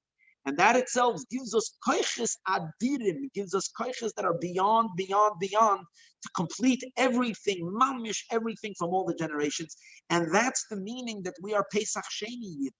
We're the Yidden that complete it. That we're the ones that bring everything back, everything that's lost. Now, what's the tenuah of Pesach Sheni? Pesach Sheni is that there's nothing that's lost, but there is a tenuah in the avodah of Pesach Sheni. There is a certain energy, there's a certain character that characterizes the avodah of Pesach Sheni. So the Rebbe is always explaining in the Ma'arim, the Chasidish of Pesach Sheni, that the characteristic of Pesach Sheni is the avodah of Baal Tshuva. The idea of Nishtokan Farfallen is a person has a deep, aching pain in their soul of a missed opportunity. We have deep frustrations when we're waking up in a midlife crisis and we're looking back and we feel like we've wasted our time. We could have amounted to so much more. We could have accomplished so much more. We could have done so much better. And here I feel like such a loser. I feel so empty. I feel so lacking. And so the idea that when we come tell a year that there's not such a thing that you can't repair and you can't set everything right, to be able to do that, that's a tenuah of tshuva. The person has a deep sense of remorse. And what's tshuva? Tshuva taps into a complete different energy. Tshuva taps into the energy of l'mayla mizman hamakim, l'mayla min hishtalshelus. Tshuva comes from, as the Rebbe told us, from the deepest power, the deepest essence of the Yid's neshama. The part of you where you're not a nivra, creation is subject to time and space. The Pintele Yid, the Kuda of the deepest part of the Neshama, where the Neshama is meyuchad with the Eibishter himself, that power, the power of Etzem HaNeshama, that's the power of the Eibishter. And that transcends time and space. And therefore, a Yid becomes a balabas over time and space. So we can go back to events and occurrences or periods, dry spells in our lives, wasted opportunities, wasted landscapes in our terrain of our life where we have been traveling, that has been wasted, so much opportunity. We can go and completely fill all that lack because there's no limitation. When a Yid is ain't Eibishter, the Eibishter is a balabasta of the past, and that's why with the power of tshuva, a Yid can transcend it all. So the secret of tshuva is, as the Zohar says, in one moment. What is tshuva? Tshuva is aker. Aker means a shake-up, a turn, but a turn where you're turning with your entire being. There is a shaking of your essence. You're turning to the Eibishter with your entire. Say, Hineni, I'm here for you now. Maybe I was lost till now, but now I'm here. That shake, that ker, that's the ker of etzem hanefesh, and that fixes everything. So it's amazing. As it applies to Pesach, there is the avodah, what we call Tamidim Kisidram. There is the constant avodah, the continuous, step by step, which is generally called avodah tzadikim, in which you're working in a very systemized level and within a certain framework of a system where the past accomplishments you build on the past accomplishments, and slowly you put brick by brick, and eventually you achieve things. So you can do things. In 70, 80 years of the avodah of tzaddik comes one Baal Tshuva, what was his name, Elazar ben Derdaya, And the Rebbe is crying because in 1 second, because this person touches upon etzem hanefesh in a place much deeper than the avodah b'tzadik that's coming from the koiches giluyim, from the revealed koiches of the nefesh. It's coming from his essence, and he brings in the tsunami wave, and he fills all the boiros reikim. You can have this person who's making pipes, and he's schlepping water, and he's building pipes, and he has to bring the water and fill each pit. It's a ganze avodah of a lifetime. It's a work of plumbing, a whole avodah of setting up an irrigation system. Comes one person, snaps his finger, and he brings in a tsunami of a wave, and in 1 second, all the boiros are all filled. And that's the power of Pesach Sheni. But what's beautiful is, Pesach itself is already avodah of a leap. Pesach Sheni means a leap of a leap. If in the leap itself there was something lacking in the first tshuva, in the avodah of tshuva in the first, this is like the l'mayla min ha'mu'layla. It's makifim b'makif. It's beyond. It's so powerful. So we can imagine and we can see why to the Rebbe, who the Rebbe is the one who's going to pick up, he's going to be machzor the Jewish people in tshuvas, the yechida haklalis of all the generations, the last nasi. And as the Rebbe said, he's the nasi of the last generation, and this generation becomes the first generation of the GEULAH, and he's the nasi of the last generation. Is nasi dareinu, is the nasi of the first generation. So therefore, that's Mashiach Tzidkenu. Mashiach Tzidkenu is the yechida haklalis. If he's yechida, so he's one literally with it. So that power is the empowerment that the Rebbe gives our generation. So that's bichlal. We can explain perhaps why to the Rebbe Pesach Sheni is such a great yontif, and why the Rebbe is constantly charging us with this Pesach Sheni energy. But I think there is something that's speaking to us in particular right now, and that is that I came to Lubavitch in 1989, Tafshin Mem Tes, and I was swept in immediately. That's when things were starting to get very hot regarding Mashiach. And the Rebbe was at from Mem Ches and onward, Mem Tes and Nun and Na. I mean, let's say it started at Mem Ches. Started Basi Legani already on Tafshin Yud, but the intensity of Mashiach came to a whole new boiling point, if we can say. The pot started boiling in Mem Tes, Nun Aleph, Nun Beis. And everybody that was there, I was there, and I'm sure so many of the listenership, not everybody, but whoever maybe wasn't there, but Guv Gashmi or Neshamas were there.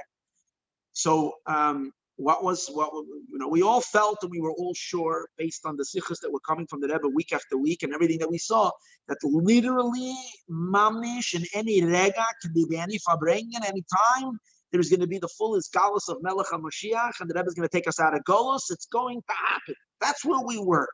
And we were in that space. And sometimes we were mamish at the climax, mamish over there. And we were fired up with passion, with fervor, with excitement. Of course, we were hanging on the Rebbe, but that was the Rebbe's shoulders. The Rebbe was taking us to the GEULAH.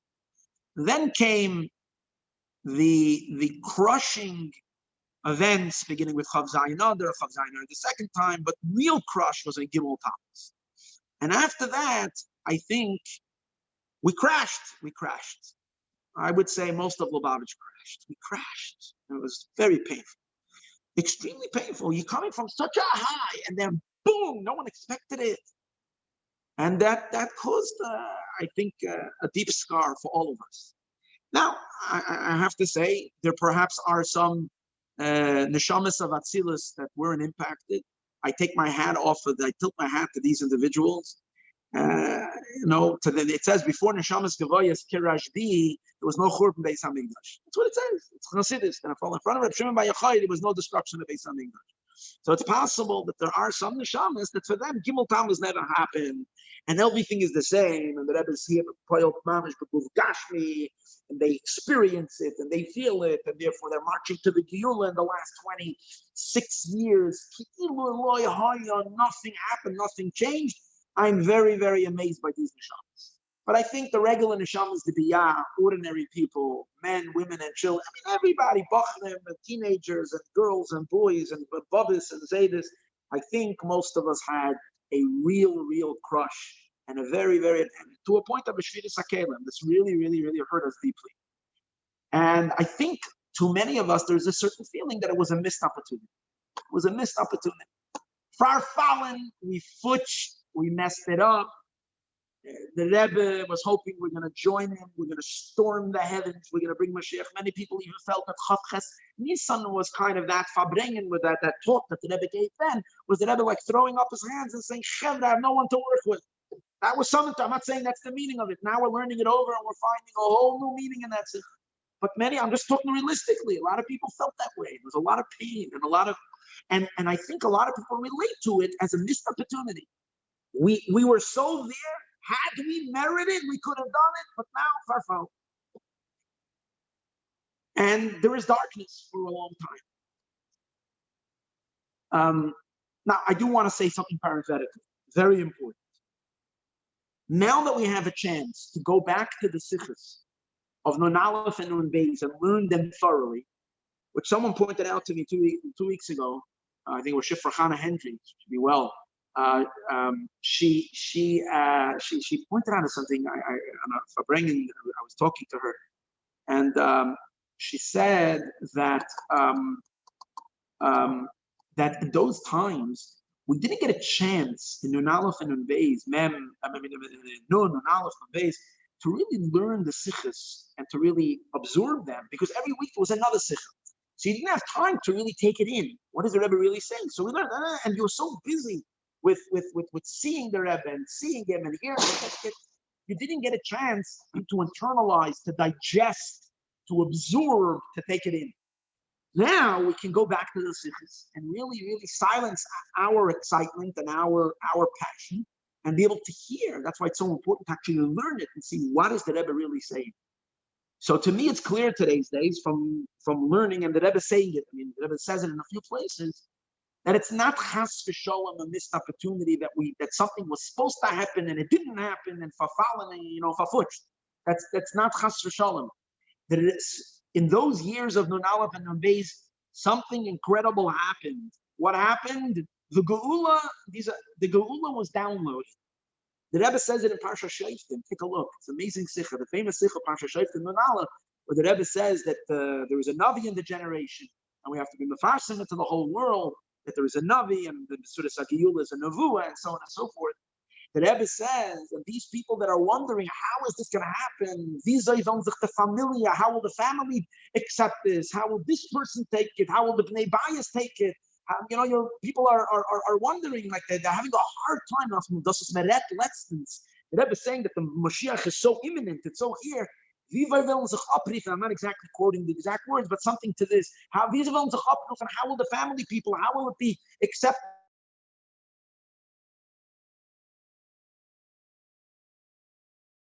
Other people, some people might look at me like I'm off the wall. The Rebbe says this would be a kasha if we're dealing with something that didn't happen yet. But the Rebbe said it happened already. As a Shonim shach geworden ba'olam, it was already drawn down in the world, similar to the idea that something was already nimshach, which means I'm going to use today's. There was a shloishim of Reb Leibel Groner. So he used to love to say though, this mashal. When he would teach Chassidus, I would hear him. He'd love to use the mashal of downloading. He said, when you learn Torah, you do mitzvahs, you're downloading a godly download. The Rebbe says the GEULAH was downloaded already. In other words, it was nimshach already. Where was it nimshach? It was nimshach into our hard drives. The Rebbe was mamshach the GEULAH into each and every one of us already. It was nimshach already down even into Olam Asiyah.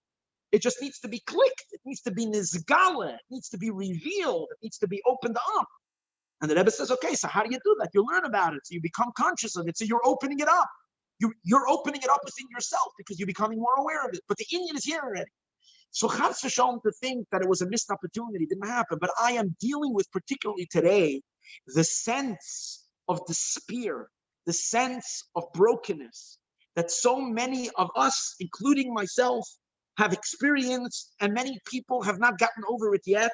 And I don't blame anybody because I've suffered from it, and to an extent I still suffer from it. The idea that I feel basically stifled and broken, that kind of we missed an opportunity. So I think here is the message where we're coming now this year.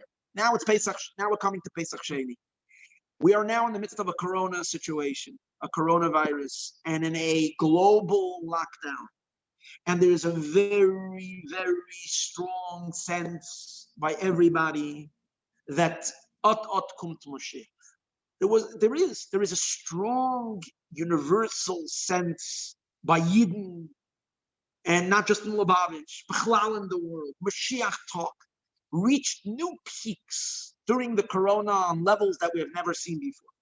Now, I will admit, those feelings were peaked when it was coming Erev Pesach. It was coming Pesach, and we were all saying, how can it be that we're not doing Sedarim publicly? Or, I mean, usually if every family does public, they say, but for Chabad, for Shmuchim, they're not doing public Sedarim, everybody on their own. For how can it be that Bubbies and Zadis and children and this are not going to parents and everybody's isolated? So we have everything that Pesach Mitzrayim was that way. And the Pesach GEULAH, the Pesach La'aseh, the future redemption is also going to be that way. With all the hype and the excitement that we're sure without a shadow of a doubt that since the Yemei HaMabul, there was never a situation where all of the world shut down. How can there be that there's such another global shutdown? So we're all sitting and waiting impatiently for the GEULAH to come.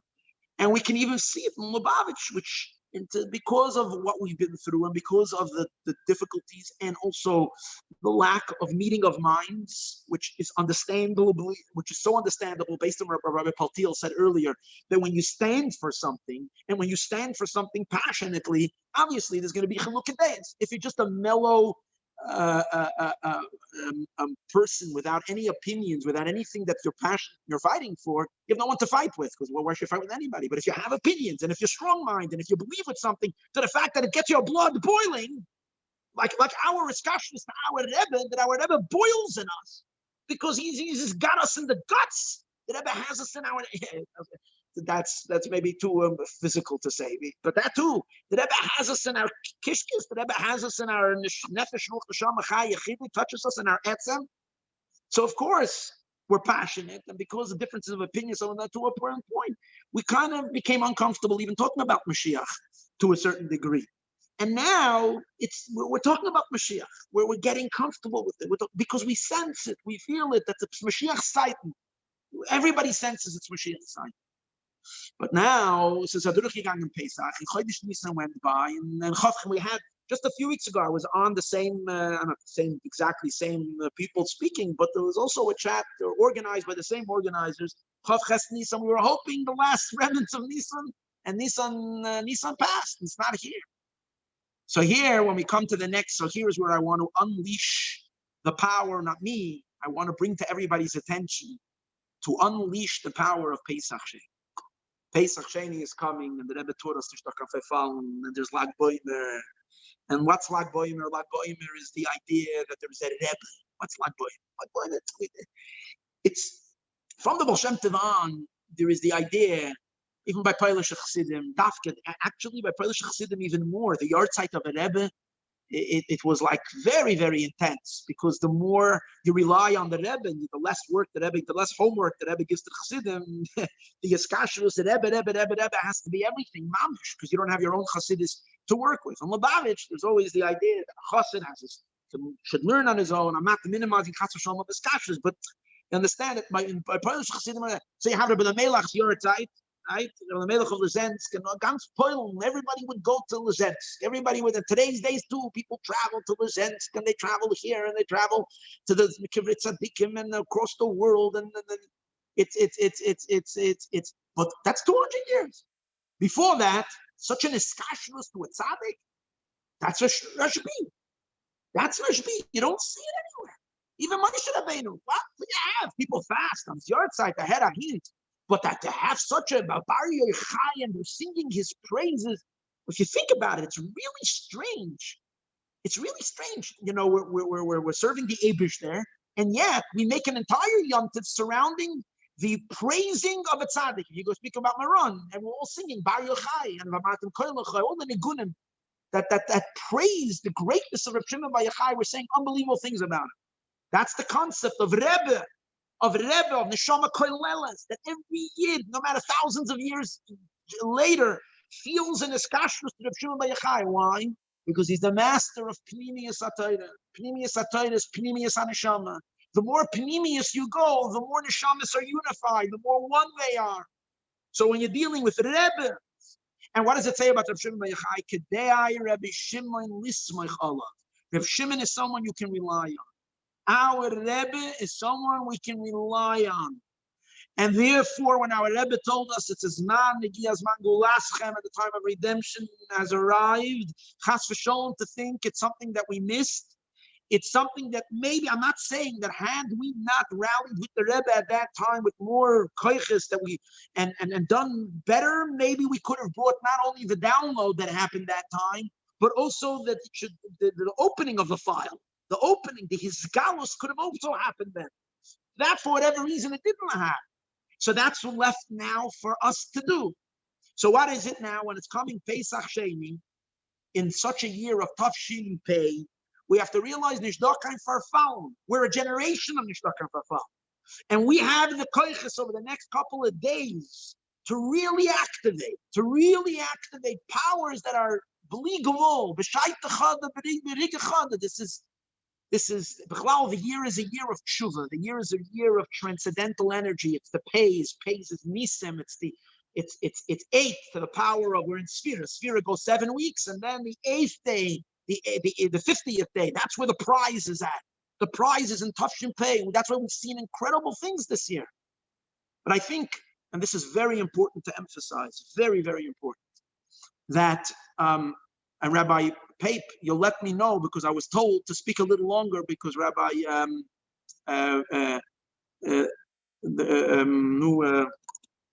from Moscow, Rabbi is it couldn't come on early enough. No, now that I slipped my mind. In any case, so let me know if I'm okay. I don't hear you.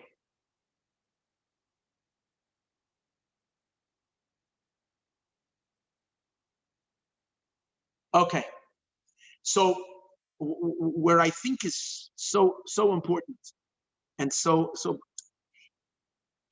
Corona is not okay. Every time we feel a squeeze, every time we have such a global situation, especially that it hit us so hard, the tragedy is so painful. And I don't want to make anybody shred off my heart, so I'm not going to talk the negative. So we don't want to talk the negative. Everybody has enough of that, but we'll focus on the positive. But it's not stam that there was this event. I think it's important to realize one of the things the Rebbe did in Tafshin Nun, when the Rebbe was speaking about the uniqueness at that time in Nun Aleph and Nun Beis, about the GEULAH being right upon us and the GEULAH about to unfold, the Rebbe was makasher it so much with events that were happening in the world during that time. And the Rebbe was saying, someone actually sent me a WhatsApp. I don't know the person's name. I want to give him a public yashikoyach. I mean, I've seen it, but he reminded me. And I went today and I looked it up. Parshas Toldais, Tafshin Nun, look the Sikha, it's a Mugadig Sikha, the last part of the Sikha, amazing words. The Rebbe there is talking about, like, people are asking, where do you see if we're talking that Mashiach is about to come? Where do we see the changes in the world that are supposed to accompany? And the Rebbe comes in mamish like a father to a child, explaining of Kleingeld, that there is major revolutions that are happening in the world. And these major revolutions are taking place without bloodshed. It's interesting, the Rebbe mentions Russia, the Rebbe mentions China, and the Rebbe mentions India.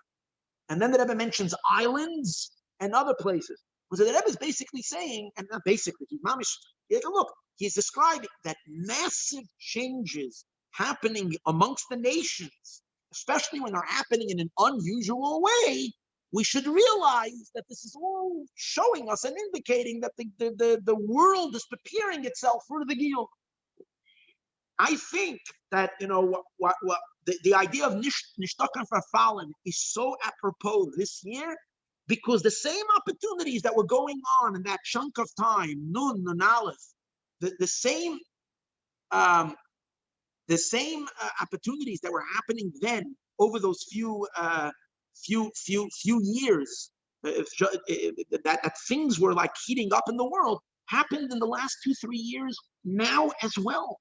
To think about how suddenly, since the days of Bill Clinton, there was a resistance, even though they already passed the rule in Congress that the embassy has to be in Yerushalayim, there was such resistance. The Kalippa would not allow that to happen. The nations would not allow that to happen. They kept on pushing it off. And even the United States, which is the Malchus Shel Chesed, and the Rebbe said how much he owes the United States. Yet, resistance and resistance and resistance. Why so much resistance? And the last 2 years, boom, that happened. And if we also think, I'm just going to be done in 3 minutes, 2 minutes, and then we find that the Shieinä Yisrael, think about what the enemies, the powers that used to be endangering Eretz Yisrael and Shleimus Haaretz and so on and so forth. Take a look what happened. All Shieinä Yisrael have withered. Mamish, and in the last year, they took out the Soleimani guy. And this was a huge Tzeidet HaYehudim, the brain behind Iranian aggression. And let's think about what's going on right now. Just this week, Iran is packing its bags and getting out of Syria. That's unbelievable. Signing and it's amazing. And took a look just last week, how Saudi Arabia was poking fun of the Palestinians, saying there's no Palestinian people, right? I mean, you've seen the changes. Mamish conversion of nations. The world kehrt sich über, es dreht sich über der ganze Welt. The European Union, which is also such a threat to Eretz Yisrael, is falling apart. Everything that's menagit to Yidden and to holiness, quietly, while all this pararam trask is going on in the world, with Corona, a bunch of loose screws are mamish falling completely, and the thing is falling apart. And what is this all an indication? And to top it all off, after all these things happen, comes a Corona situation that basically shuts down the entire world. It's so clear that we're living mamish at the threshold of redemption. All it needs is one good push, one b'shayt l'chad b'rige chad now. What can we do? All of us together? Let me suggest 3 things. Number 1, achdus. Achdus ben Chasidim. Rabbi Peltiel spoke about it so well. Not to make shalom and Lubavitch. Leave that to the big machers. Make shalom between you and your neighbor. Each and every one of us. To reach out, to say hello to people you didn't talk to for a long time.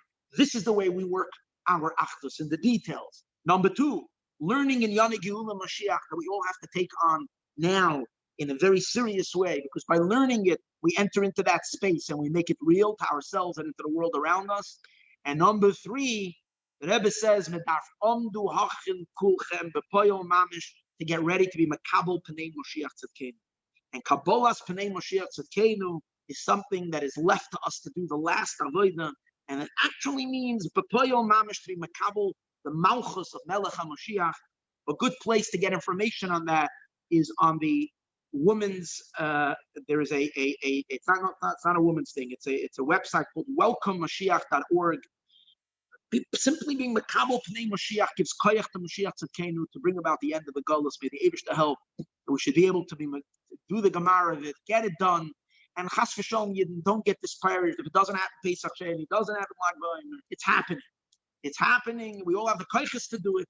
But let's take that. Let's get deep in ourselves. Get the power. Realize that we're living mamish ot, and let's do it. L'chaim u'lebracha, l'chaim Mashiach.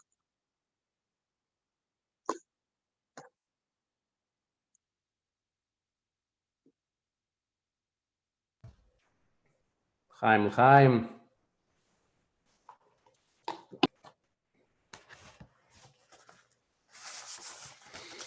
Tiriya ina na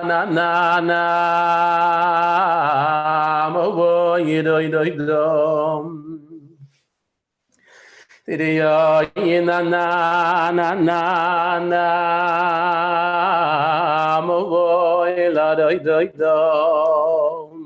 Oh, yedo.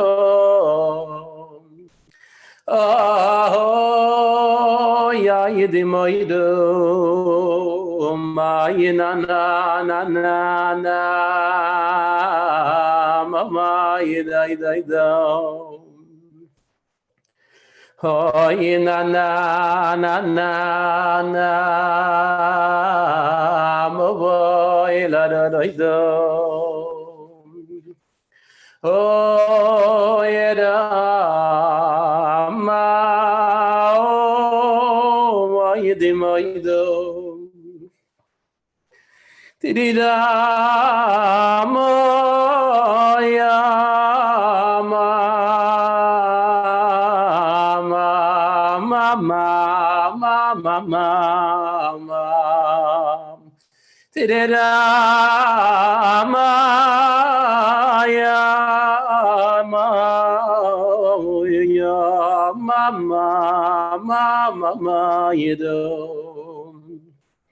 Oh, yeda, ma, mo, yedi, mo, yido. Tida, na, na, na, na, na, mo, yido, yido, ma, ma, ma, mo, yido, mo, yido, yido, ma, ma, ma, mo, yido. Oh, ina, mama, mama, oh, ida, mama, mama, oh, ida, ma, yidi, moido, today, ina, na, na, na, na.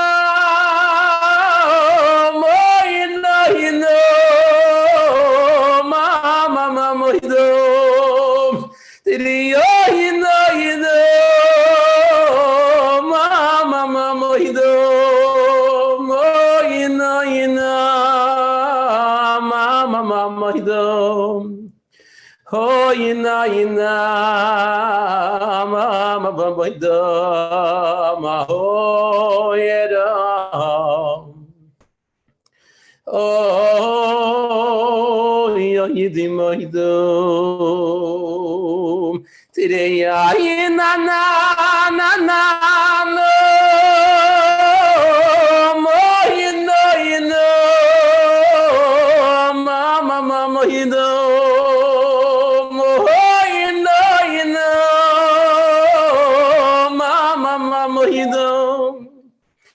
Oh, ina, mama, bamba, yido. Oh, ina, mama, bamba, yido. Ma, oh, yido. Oh, yidi, mo, yido. Chaim, Chaim.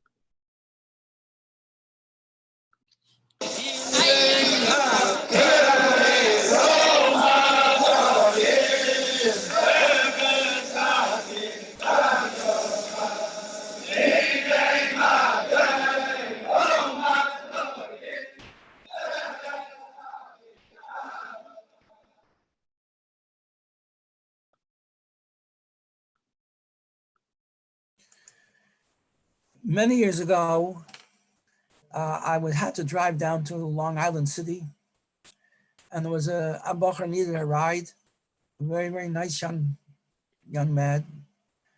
I don't know why he had to go with me. I was happy to give him a ride.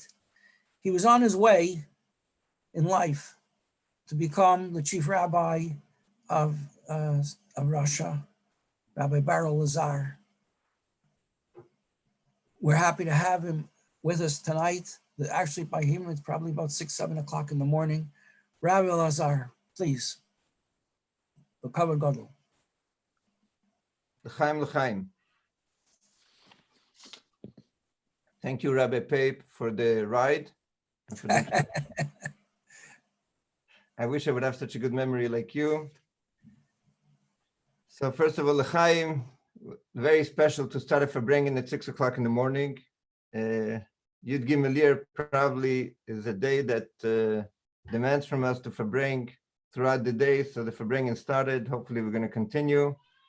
So if anybody wants to know what tomorrow morning looks like, you can look out of the window here and it looks great. So l'chaim, a day that surely Mashiach is going to come. L'chaim. First of all, it's a great honor to be here. I understand it's Crown Heights Verbringen. Crown Heights has a very deep and spot and very, I would say, very special spot in the heart of each one of us. We always come back to Crown Heights. We see the chasodim that goes on in Crown Heights, everything that is happening in Crown Heights really uplifts us. And it's also an opportunity to thank not only for the rides that we get in Crown Heights and the and the welcome and the good feelings. So thank you, Crown Heights, for everything you do on a day-to-day basis. And let's hope to talk the Yeshua and the Bsura Teva will come out of Crown Heights again very shortly, very, very shortly in the next, hopefully, few minutes while we're still at this Verbringen. Chaim.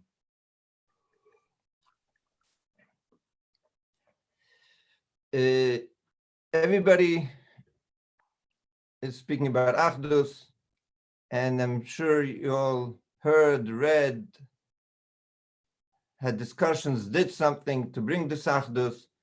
Yesterday, I actually saw only somebody sent me an article. I didn't read it. It was too long. I think if the article is more than 5-6 lines, people don't read today. But at least I saw the headline. The headline was Ha'emes v'Sholem Ohevu. And this is really one of the big discussions going on these days. Ha'emes v'Sholem. I have to stand for the emes, and that's the most important thing. What I'm going to budge a tiny drop from the emes. Emes v'Sholem. We first have emes, and then you can start discussing sholem. I'm not going now into the big issues. As I just heard, Rabbi Wolf said that my dear friend Rabbi Paltiel earlier spoke about that the big issues, let's leave it to the big guys. Let's talk about the small issues. But even if I have a neighbor or a friend or another shliach or another chassid that all of a sudden says something, and how could I budge away from the emes? How could I go away from even a iota, from exactly what is the truth? First of all, I'm a chassid emes, well, it's a chassid apnimi, what I'm going to say something that is not exactly according to what I really believe in. This is the nekudas emes. So it happens to be that one of the most touching things, at least by me, connected to the Rebbe's brother, Rabbi Sarai Leib, is the famous interaction the Rabbi, I think it was Professor Rosenblum, had during a Verbringen when they went up to the Rebbe, and the Rebbe mentioned to him again, was probably the Rebbe had sent it to him, again, these manuscripts of his brother. Maybe it was already mentioned to Rebbe the Verbringen, it just came up not too long ago, so I don't know what happened throughout the night. But at that moment, the Rebbe told him that I had a brother who was mentioned already? Nope, okay. So I had a brother, a younger brother, that was niftar over 10 years ago. The Rebbe is saying this in the Verbringen in Lamed Hey. And the Rebbe says he was niftar 10 years ago. And then the Rebbe goes into explaining him that he was a very atzma'i, he was like he really like he did everything on his own. And in his papers that he wrote, the way he had his thoughts, he wrote them down, and then he tried to figure out like who else agrees with him and where did he take it from. And never wrote down any Maramekamis, where his source is. And Rebbe says, for me, it would be a big thing if somebody could take these papers, and that's what he wanted from Professor Rosenblum, take these papers and find the Maramekamis and fix it up and set it up. There should be a normal piece that it could probably, Rebbe wanted it to be published. And Rebbe goes into explaining it's not that part of what the Rebbe says to him, it's not so important as much as what touched me at least, that the Rebbe tells him, I had a brother which was niftar 10 years ago. This is Lamed Hey. We clearly know that the Rebbe's brother was niftar many years, more than 10 years. So what is the Rebbe saying 10 years? And when you think about it, 10 years earlier, the Rebbe Tzimchana was niftar. In other words, as long as the Rebbe Tzimchana was alive beguf gashmi, and she was near to the Rebbe, for the Rebbe, his brother was kipshuta alive. We all know the stories that the Rebbe, during the Shiva, what he did, and the letters that he sent, and the stories that he told her why he can't call her, and she believed him. Like, real, I'm sorry to say it, like in Russia, people that grew up in Russia can believe that somebody that has a certain kind of job can't call his mother because of the secrecy, who knows what, and she believed, and we know today that she believed in it, because you look in the Yaman of the Rebbe Tzimchana, and you see that she believed that her son is actually alive until the last day. So what does the Rebbe tell Professor Rosenblum? My brother passed away 10 years ago, Tovshin Chafei passed away. As long as his mother was alive and he had to say what he said and did what he did, every time he came to his mother, could imagine how many often this issue came up, the Rebbe kept on saying, and the only explanation that I have is mutar l'shanes mipnei darkei shalom. If this is going to bring shalom, peace to her mother, if this is going to make her feel that she didn't also, chas v'shalom, not only lost her husband, not only lost her younger son, Beryl, and not only lost, but also lost her Besora Lileid, can you imagine what kind of agony and hurt would be for Rebbe Tzimchana? So what did the Rebbe do? The Rebbe continued saying his story. He made up the story in order for her not to feel the hurt. Mutar l'shanef mipnei darkei shalom. So I'm chas v'shalom not coming and telling anyone to change his deis. That's not what I'm here for. I'm here to say that when you are looking at shalom, it's so important, it's so vital that the Torah says, as much as the Torah is emes, reish dvarcha emes, and as Chassidus explains it, and emes is shmei shel HaKadosh Baruch Hu, and emes is aleph, mem, tov, and we all know all these explanations. But it comes to shalom, shalom overcomes even that. So the shaila is, what does it mean in a practical way?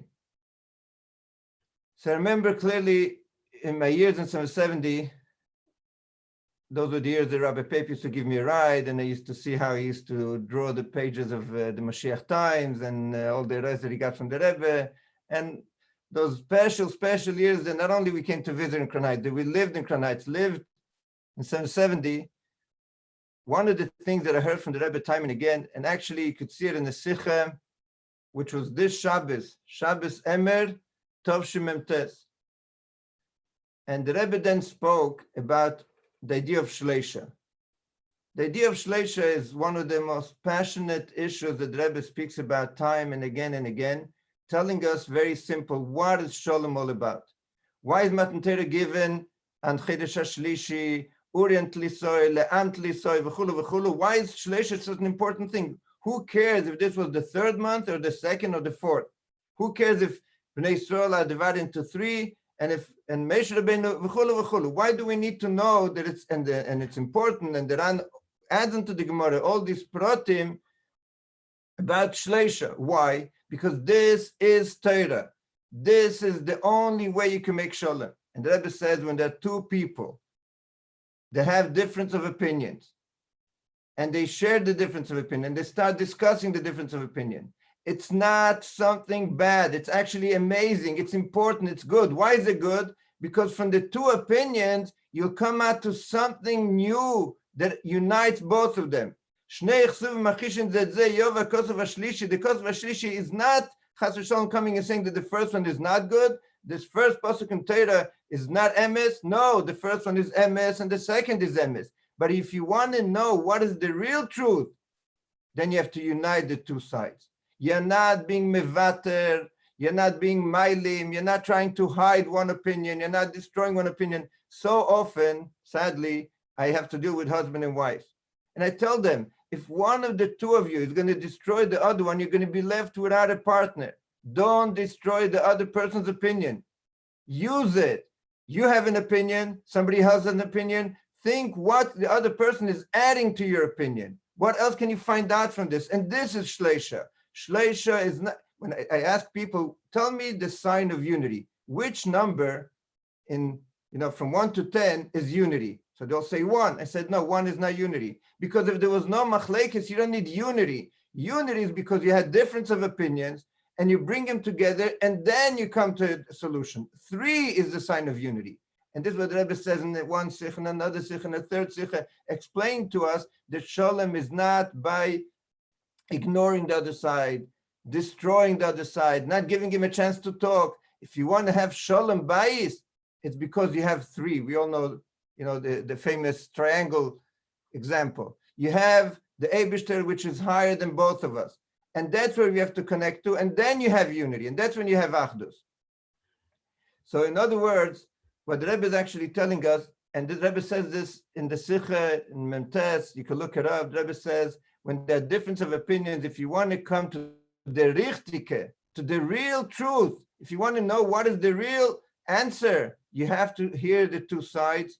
You have to, each one of you listen to the other ones, and then hopefully you're going to find the solution. And all this, mitech darkei sholem, darkei neyam, and vesvav besufa, no kovet zebazeh. Look up at the Sikha. The Rebbe says you have to listen to each other with love, with care, with respect. Listen to him, talk to him, and maybe he has something to tell you. I cannot even start telling you how many stories I heard in the last few days of shluchim, anash, chassidim, family people, friends that came to me and told me, you have no idea. I started speaking to somebody that didn't speak to him for 5 years, 10 years, a shliach that lives not far from me, close to me. And I realized that, you know what? We can be in speaking terms. I started listening to him. I heard his side. I didn't even know what we were fighting for.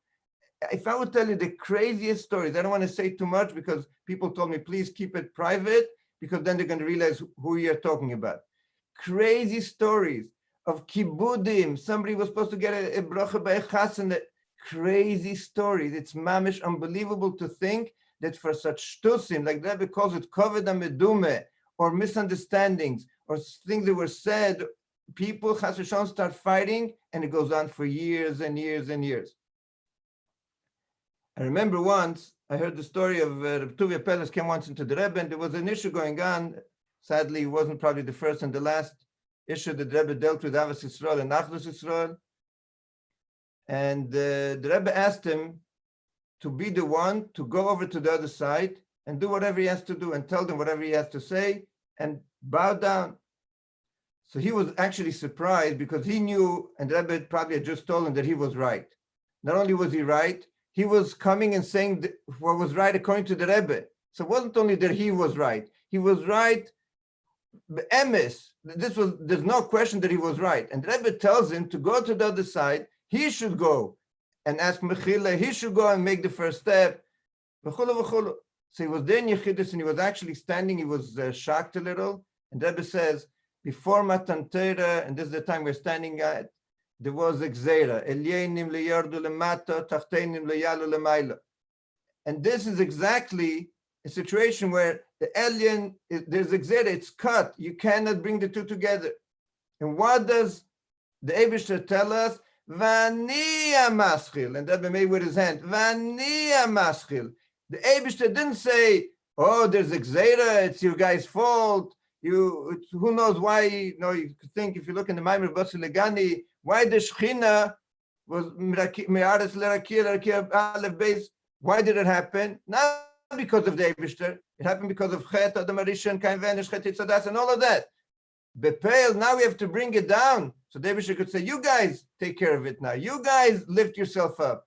Vani amaschil. You're right.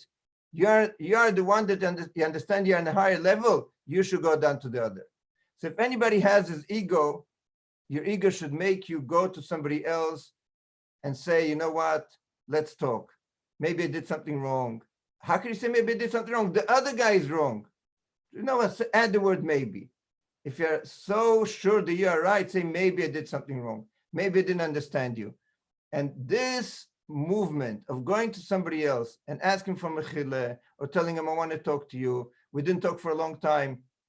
This is gadlus of a chosid. This is not, oh, how could I do it? If we would be, I don't want to say, so this is covered at Torah, how could you do it? And you have to be careful and things shouldn't be understood this way. Our gadlus today is to bend down and say, you know what? I'm ready to let go of everything. Forget about yesterday. Yesterday was yesterday, yesteryears. We are talking about today. We are talking about today's coming Mashiach. Imagine we all talk about Mashiach. Everybody believes that now Mashiach is going to come. He's going to come and you're in the middle of a fight with another chassid. Is this the way the Rebbe wants?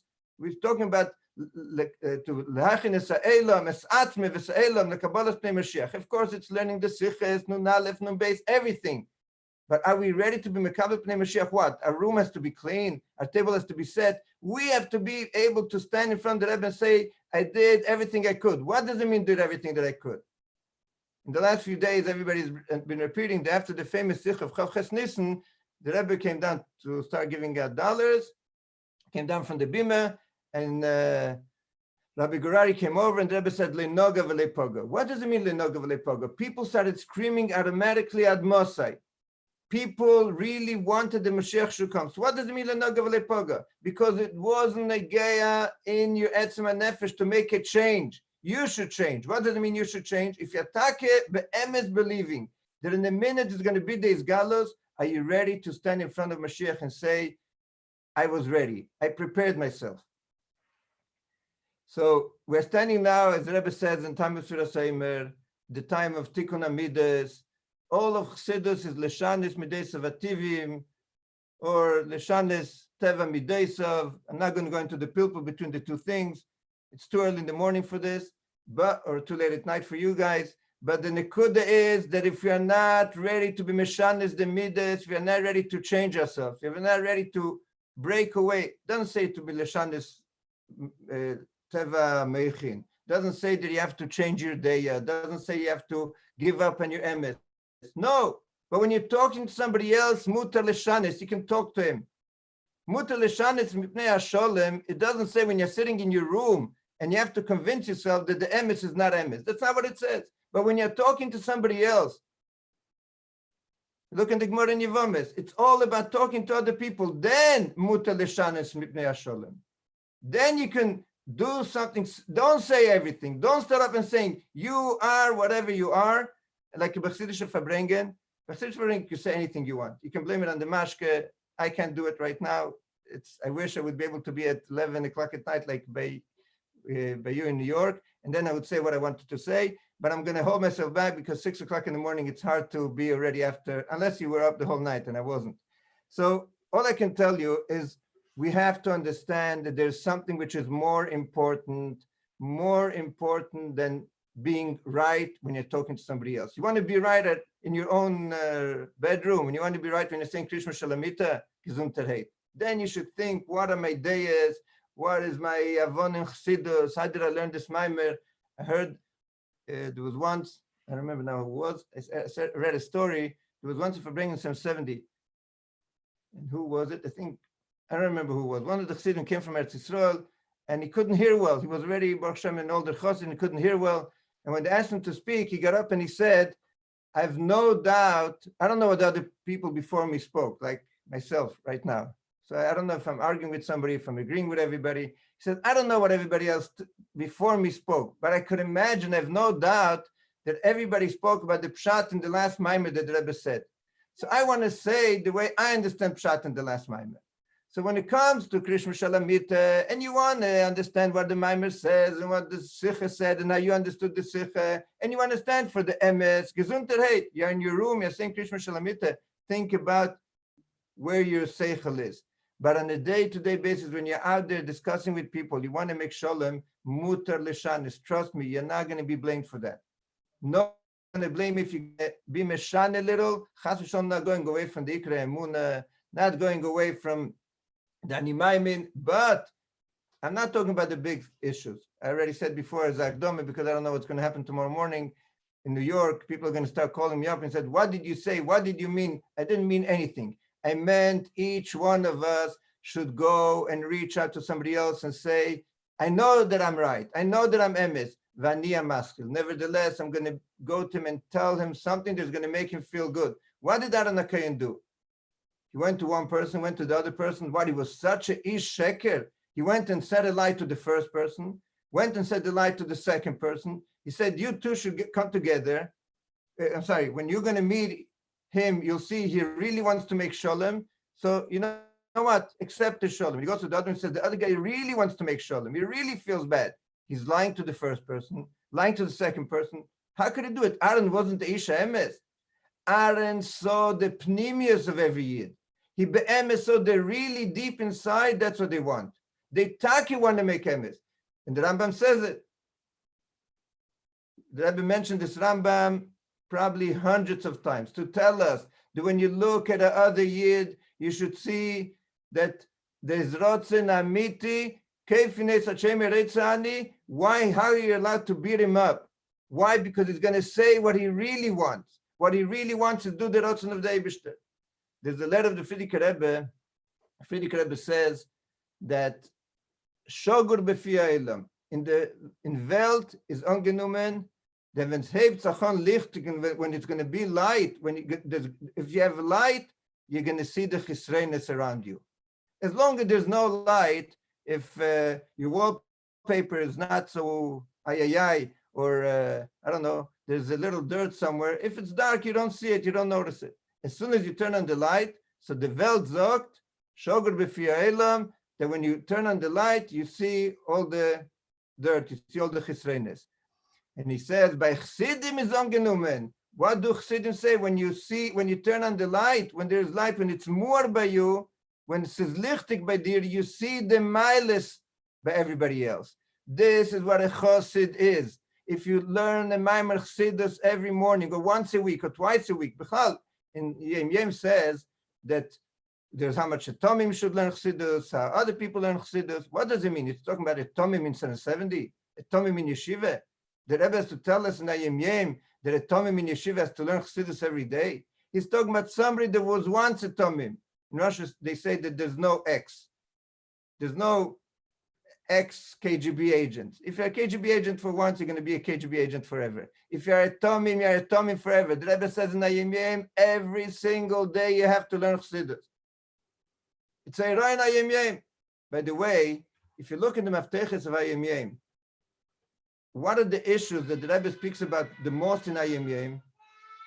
There are two issues, Chassidus and Avas Yisrael. Look it up and count how many times it talks about Chassidus and how many times about Avas Yisrael. The rest of Yem, and each Inyan and each Neise, there's one quote, two quotes. The Rebbe made this mafteach, and the Rebbe shows us, we could have done it on our own. The Rebbe is trying to tell us, wake up. There are two things, Chassidus and Avas Yisrael.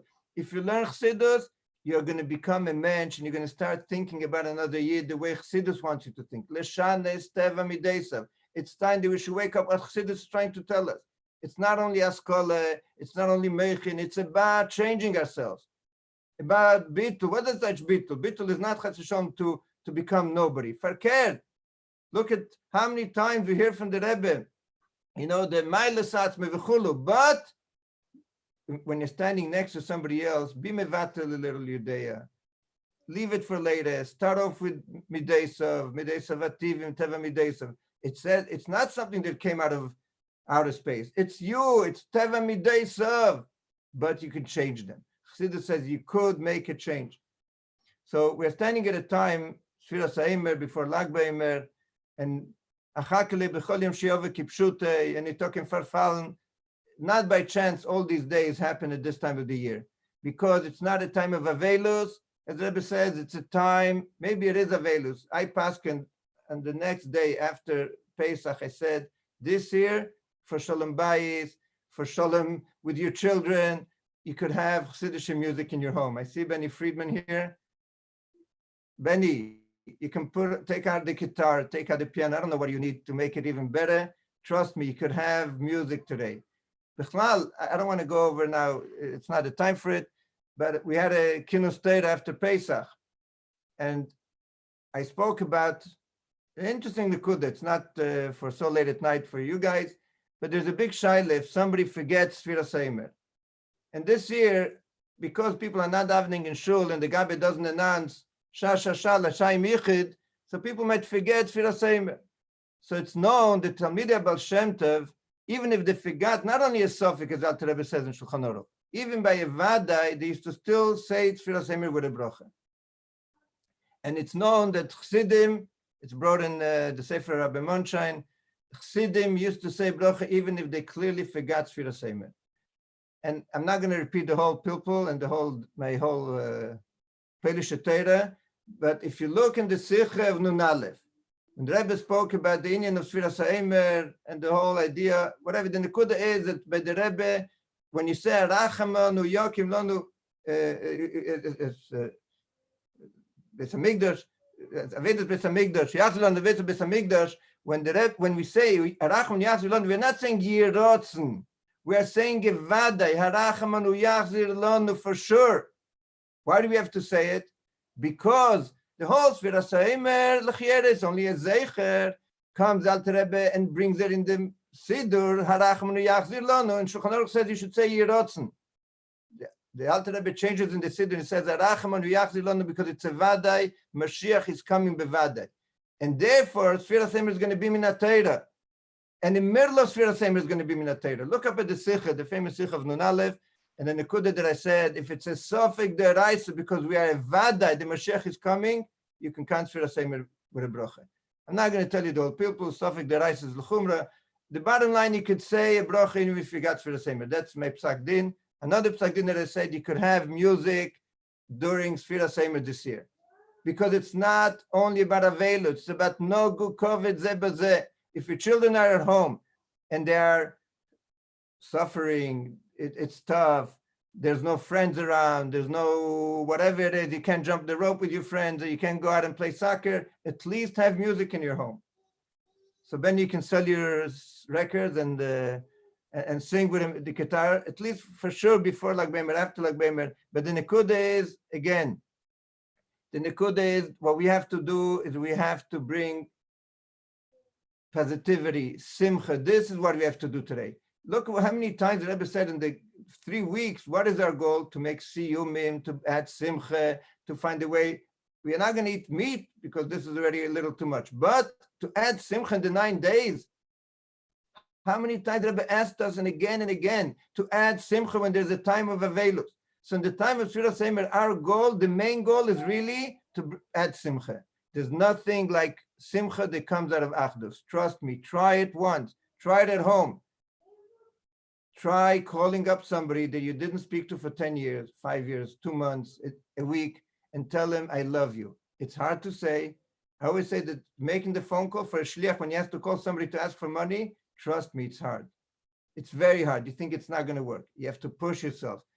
Everything looks insurmountable. It's something that we cannot reach. It's something too big for me. I cannot do it. And you panic and you get worried. And what's going to happen? What are you going to say? And you are so worried to press this button and make this phone call.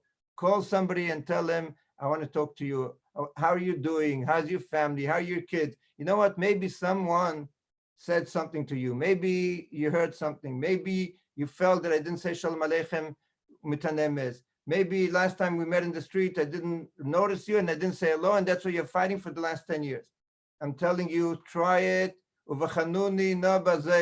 Try reaching out to somebody, and this, everybody could do it. There's no such a thing as somebody that could say, I have enough achdus with everyone. That's for sure, we can make it better. I can make it better. I'm trying the last few days. Charity starts at home, so if I'm, do what you preach. So first of all, I'm trying, and Baruch Hashem, I see amazing results. So let me tell you, try it, and you'll see simcha amitis. You'll be jumping from joy. You'll be dancing. This person that I thought that he doesn't like me and he hates me, and you know what he did, and you know what he said, call him up, and you'll see that it's laheve v'larik. It's nothing. It's air. It's a big bubble. There's nothing there. So l'chaim, I'm not preaching chas v'sholem. I'm bringing with our dear friends in Crown Heights. And believe me, everything starts from Crown Heights. And this is the center of the world. And if in Crown Heights, we'll see added achdus. As much as there is still now, I'm sure you could do more. Originally, I was told, when I was asked to speak, that I should bring with Neshei Chabad. I said, oh, whoa, Neshei Chabad in Crown Heights, this is really up my avenue, whatever it's called, up my alley. So, Baruch Hashem, I see some other men that joined us. It's special to bring with all of you. And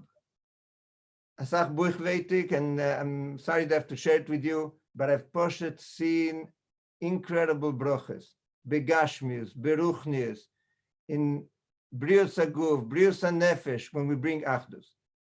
I want to end off with a word that I heard from, originally I would think of speaking to Neshei Chabad, so I'm going to share something that I heard from Neshei Chabad, a shlucha here in Moscow. This Motzei Shabbos, we have every Motzei Shabbos, we have a Farbrengen online. We have a Malka line. By the way, I want to share with you 2 ideas that we're doing here in Moscow. They're working amazingly. First of all, birthdays online. Birthdays are off from the Rebbe. So what do we do when somebody has a birthday and you can't make a Farbrengen, a regular Farbrengen? We call all his friends and we make him a surprise Farbrengen.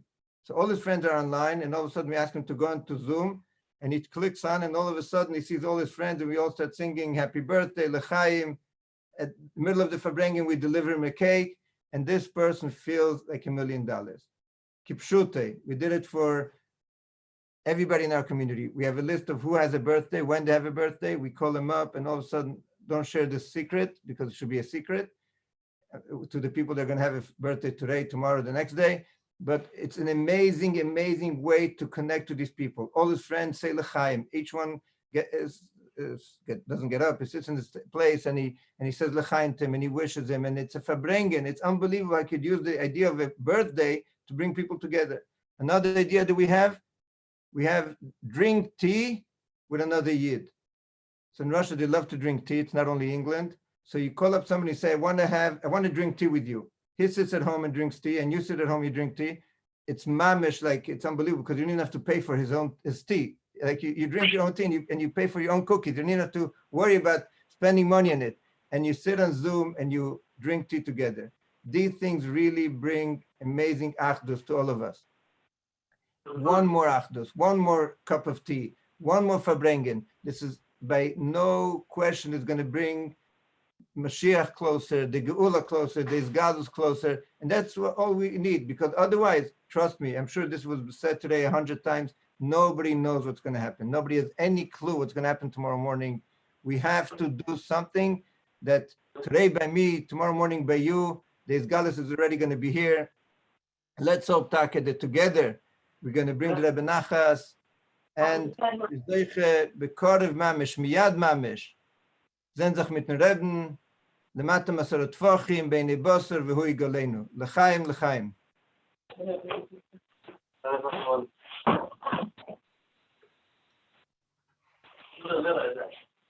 לחיים לברוכה.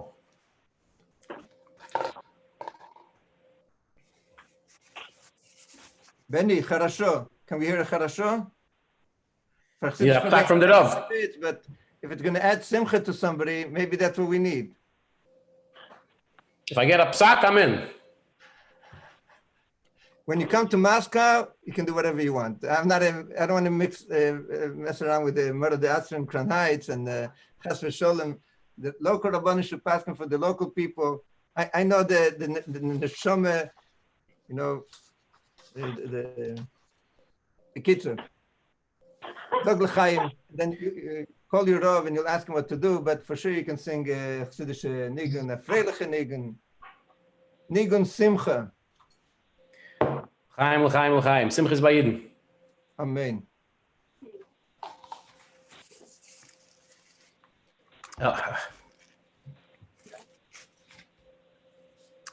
Hey, ato b'chartanu mikol ha'amim, ohavto isanu v'rotzi sabanu v'roi mamtanu mikol al-shoynois v'kidashtanu b'mitzvoisecho v'keiraftanu malkeinu la'avodosecho ושמחו הגדול והקדוש עלינו קרסו, אתה בחרתנו מכל העמים. אמתנו מכל השינויס וקידשתנו במצוותיך וקירבתנו.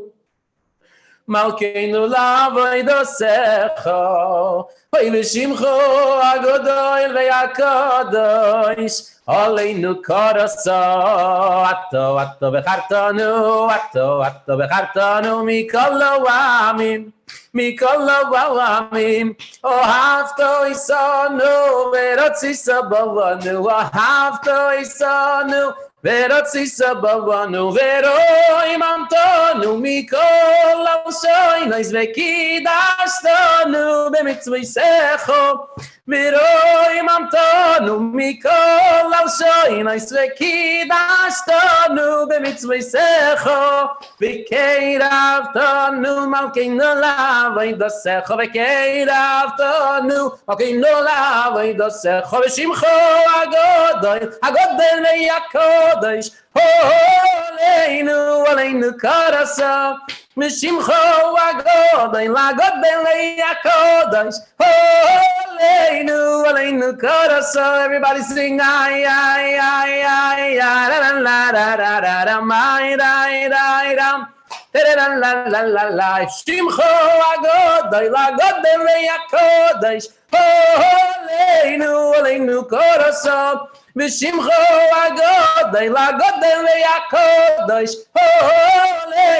עלינו קרסה די די די די די בם בם בם בים בם בם בם די די די דם די די די די די אתו בחרתנו מכל העמים מכל העמים לחיים לחיים לחיים Chaim v'livrocha. Somebody just sent me a message. I didn't even say what this Neshei Chabad said, so that's why you get carried away by Fabrengen and you forget the Nekuda Ikris Apnimis. What comes out from Neshei Chabad is for sure the emes. And Bekitzer, so we're sitting at the Smlav Malka, and one of the people said that tonight when we're saying V'iten Lecha, said I was saying it together with my wife, and all of a sudden my wife stops me and says, look what we're reading over here. Sholem, Sholem, Larochik v'lakorev, Omer Hashem urefosiv.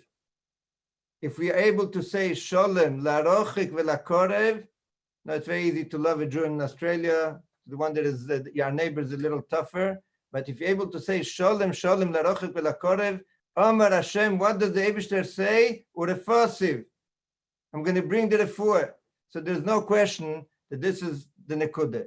And because I just heard this Nigun Ata B'chartonu, in Russia was known by Chassidim that whoever was a Chassid, he was Schneerson. That's the way the KGB looked at them. They weren't Friedmans or Pape or somebody else or Wolf. They were all Schneerson. There was one family name for all the Chassidim, Schneerson. Schneerson became. They were Schneerson people, and they were Schneerson. This is the Taich, V'shimcha Agodu V'kodesh Leinu Karasa. Each Chassid has the Rebbe's name on him. Whether you like it or not, you're going around and you are somebody that carries the family Schneerson. Now, what does it mean? When you see another Chassid and you say, you know what? Let this Chassid be on his own. He has such crazy ideas. I don't even think he's part of the family. If somebody's carrying your family name, you could disown him, you could do whatever you want. But as long as his family name is there, you can't do much about it. You have to understand that he's part of your family. And this is what it's all about. V'shimcha agodu v'kodesh oleinu karasa. And each one of us, not only alai karasa, oleinu on each one of us, whether we like it or not, we have to be united, we have to be together. Whatever anybody does, anyways, people are going to say you did it. You can make believe you don't know about it. You can say, I don't know this guy. I don't know where he came from. It's part of your family. It's your brother. It's your son. It's your whatever you want. It's your family. So l'chaim that we should reconnect, connect, and this discussion between Chassidim is going to surely add discussions to the Rebbe and bring the GEULAH mitzvah shleima miyad mamish. L'chaim.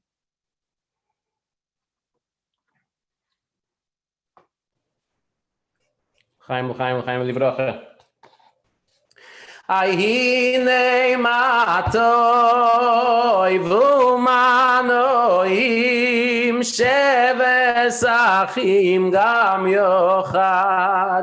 הנה מה טוב ומה נעים שבס אחים גם יחד. ימממאי ימממאי yo yo yo yo yo la la la la ma ma ma ma ma la la la la oh yo yo yo yo la la la la ma ma ma ma ma la la la la la la la la la la da da da da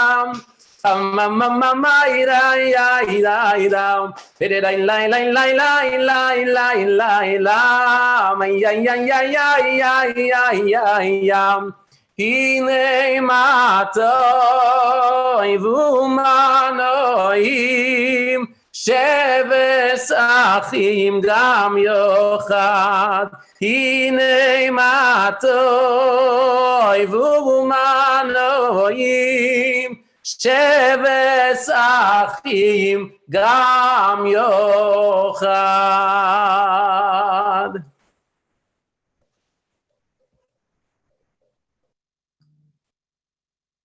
Sorry to again take the mic. I'll be very, very short. We also, the video of the Rebbe trying to sing Hine Matev was like Beimer Tov Shinun, if I'm not mistaken. As usual, every year that there was prediction there's going to rain, pour, and like Beimer, it was practically every year there was this prediction. Every time the Rebbe made sure that during the parade, not a drop of rain came down. That year, mamish, I mean, what was being said the day before and the week before, it's going to be flooding rain. The Rebbe was outside, as long as the Rebbe was there, mamish. And all of a sudden, it started pouring kipshute, and that's when the Rebbe turned around, and you could even see on the Rebbe's hat the drops of rain, and that's when the Rebbe started Hine Matev Manoim. I always think our minhag is to eat in the sukkah even if it rains. Why? Because the good feeling of sitting in the sukkah sholem and being v'chulu, who cares about the rain? When I talk to young people here and I tell them, imagine Chassan and Ekale, they just got engaged, they went out to the park, I don't know if you're allowed or whatever, they just got married, and they're in the park, and all of a sudden it starts raining. They care about the rain. Who cares about the rain? We are together. If we are together, it could rain, it could snow, it could hail. We are together. And that's what the Rebbe is, this Hine Matev, in the middle of this rain, and there's a rain around us, and there's a coronavirus around us. But the Rebbe says, Hine Matev v'manoim sheves achim gam yachad. Try to see how geschmack, how beautiful, how amazing it is when it's sheves achim gam yachad. We think that fighting and winning a fight makes us feel good. Baloney. People sing Didan Notzach, Chas v'Sholem, and the fight between Chassidim is this Didan Notzach. Didan Notzach, when we're all together, that's a Didan Notzach. So l'chaim, that we should have the emes nitzochen. We just read Malchus shebenetzach, that the netzach should be b'shleimus, should be Didan Notzach, and should be take matev umanoim kipshute b'tev anir v'nigle. L'chaim, l'chaim.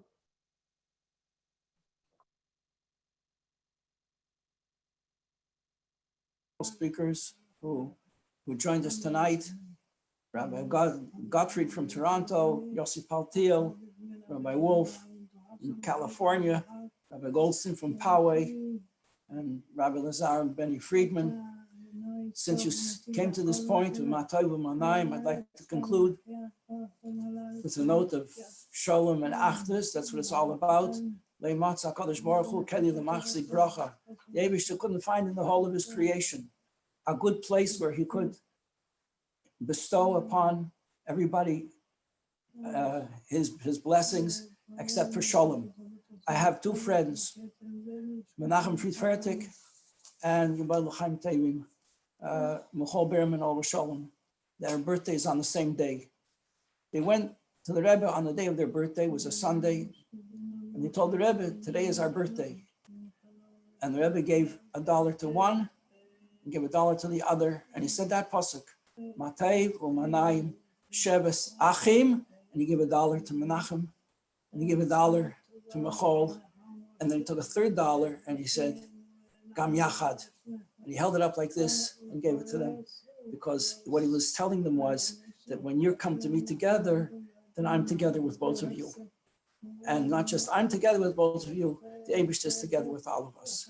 L'chaim, l'chaim, GEULAH now, Mashiach now. L'chaim.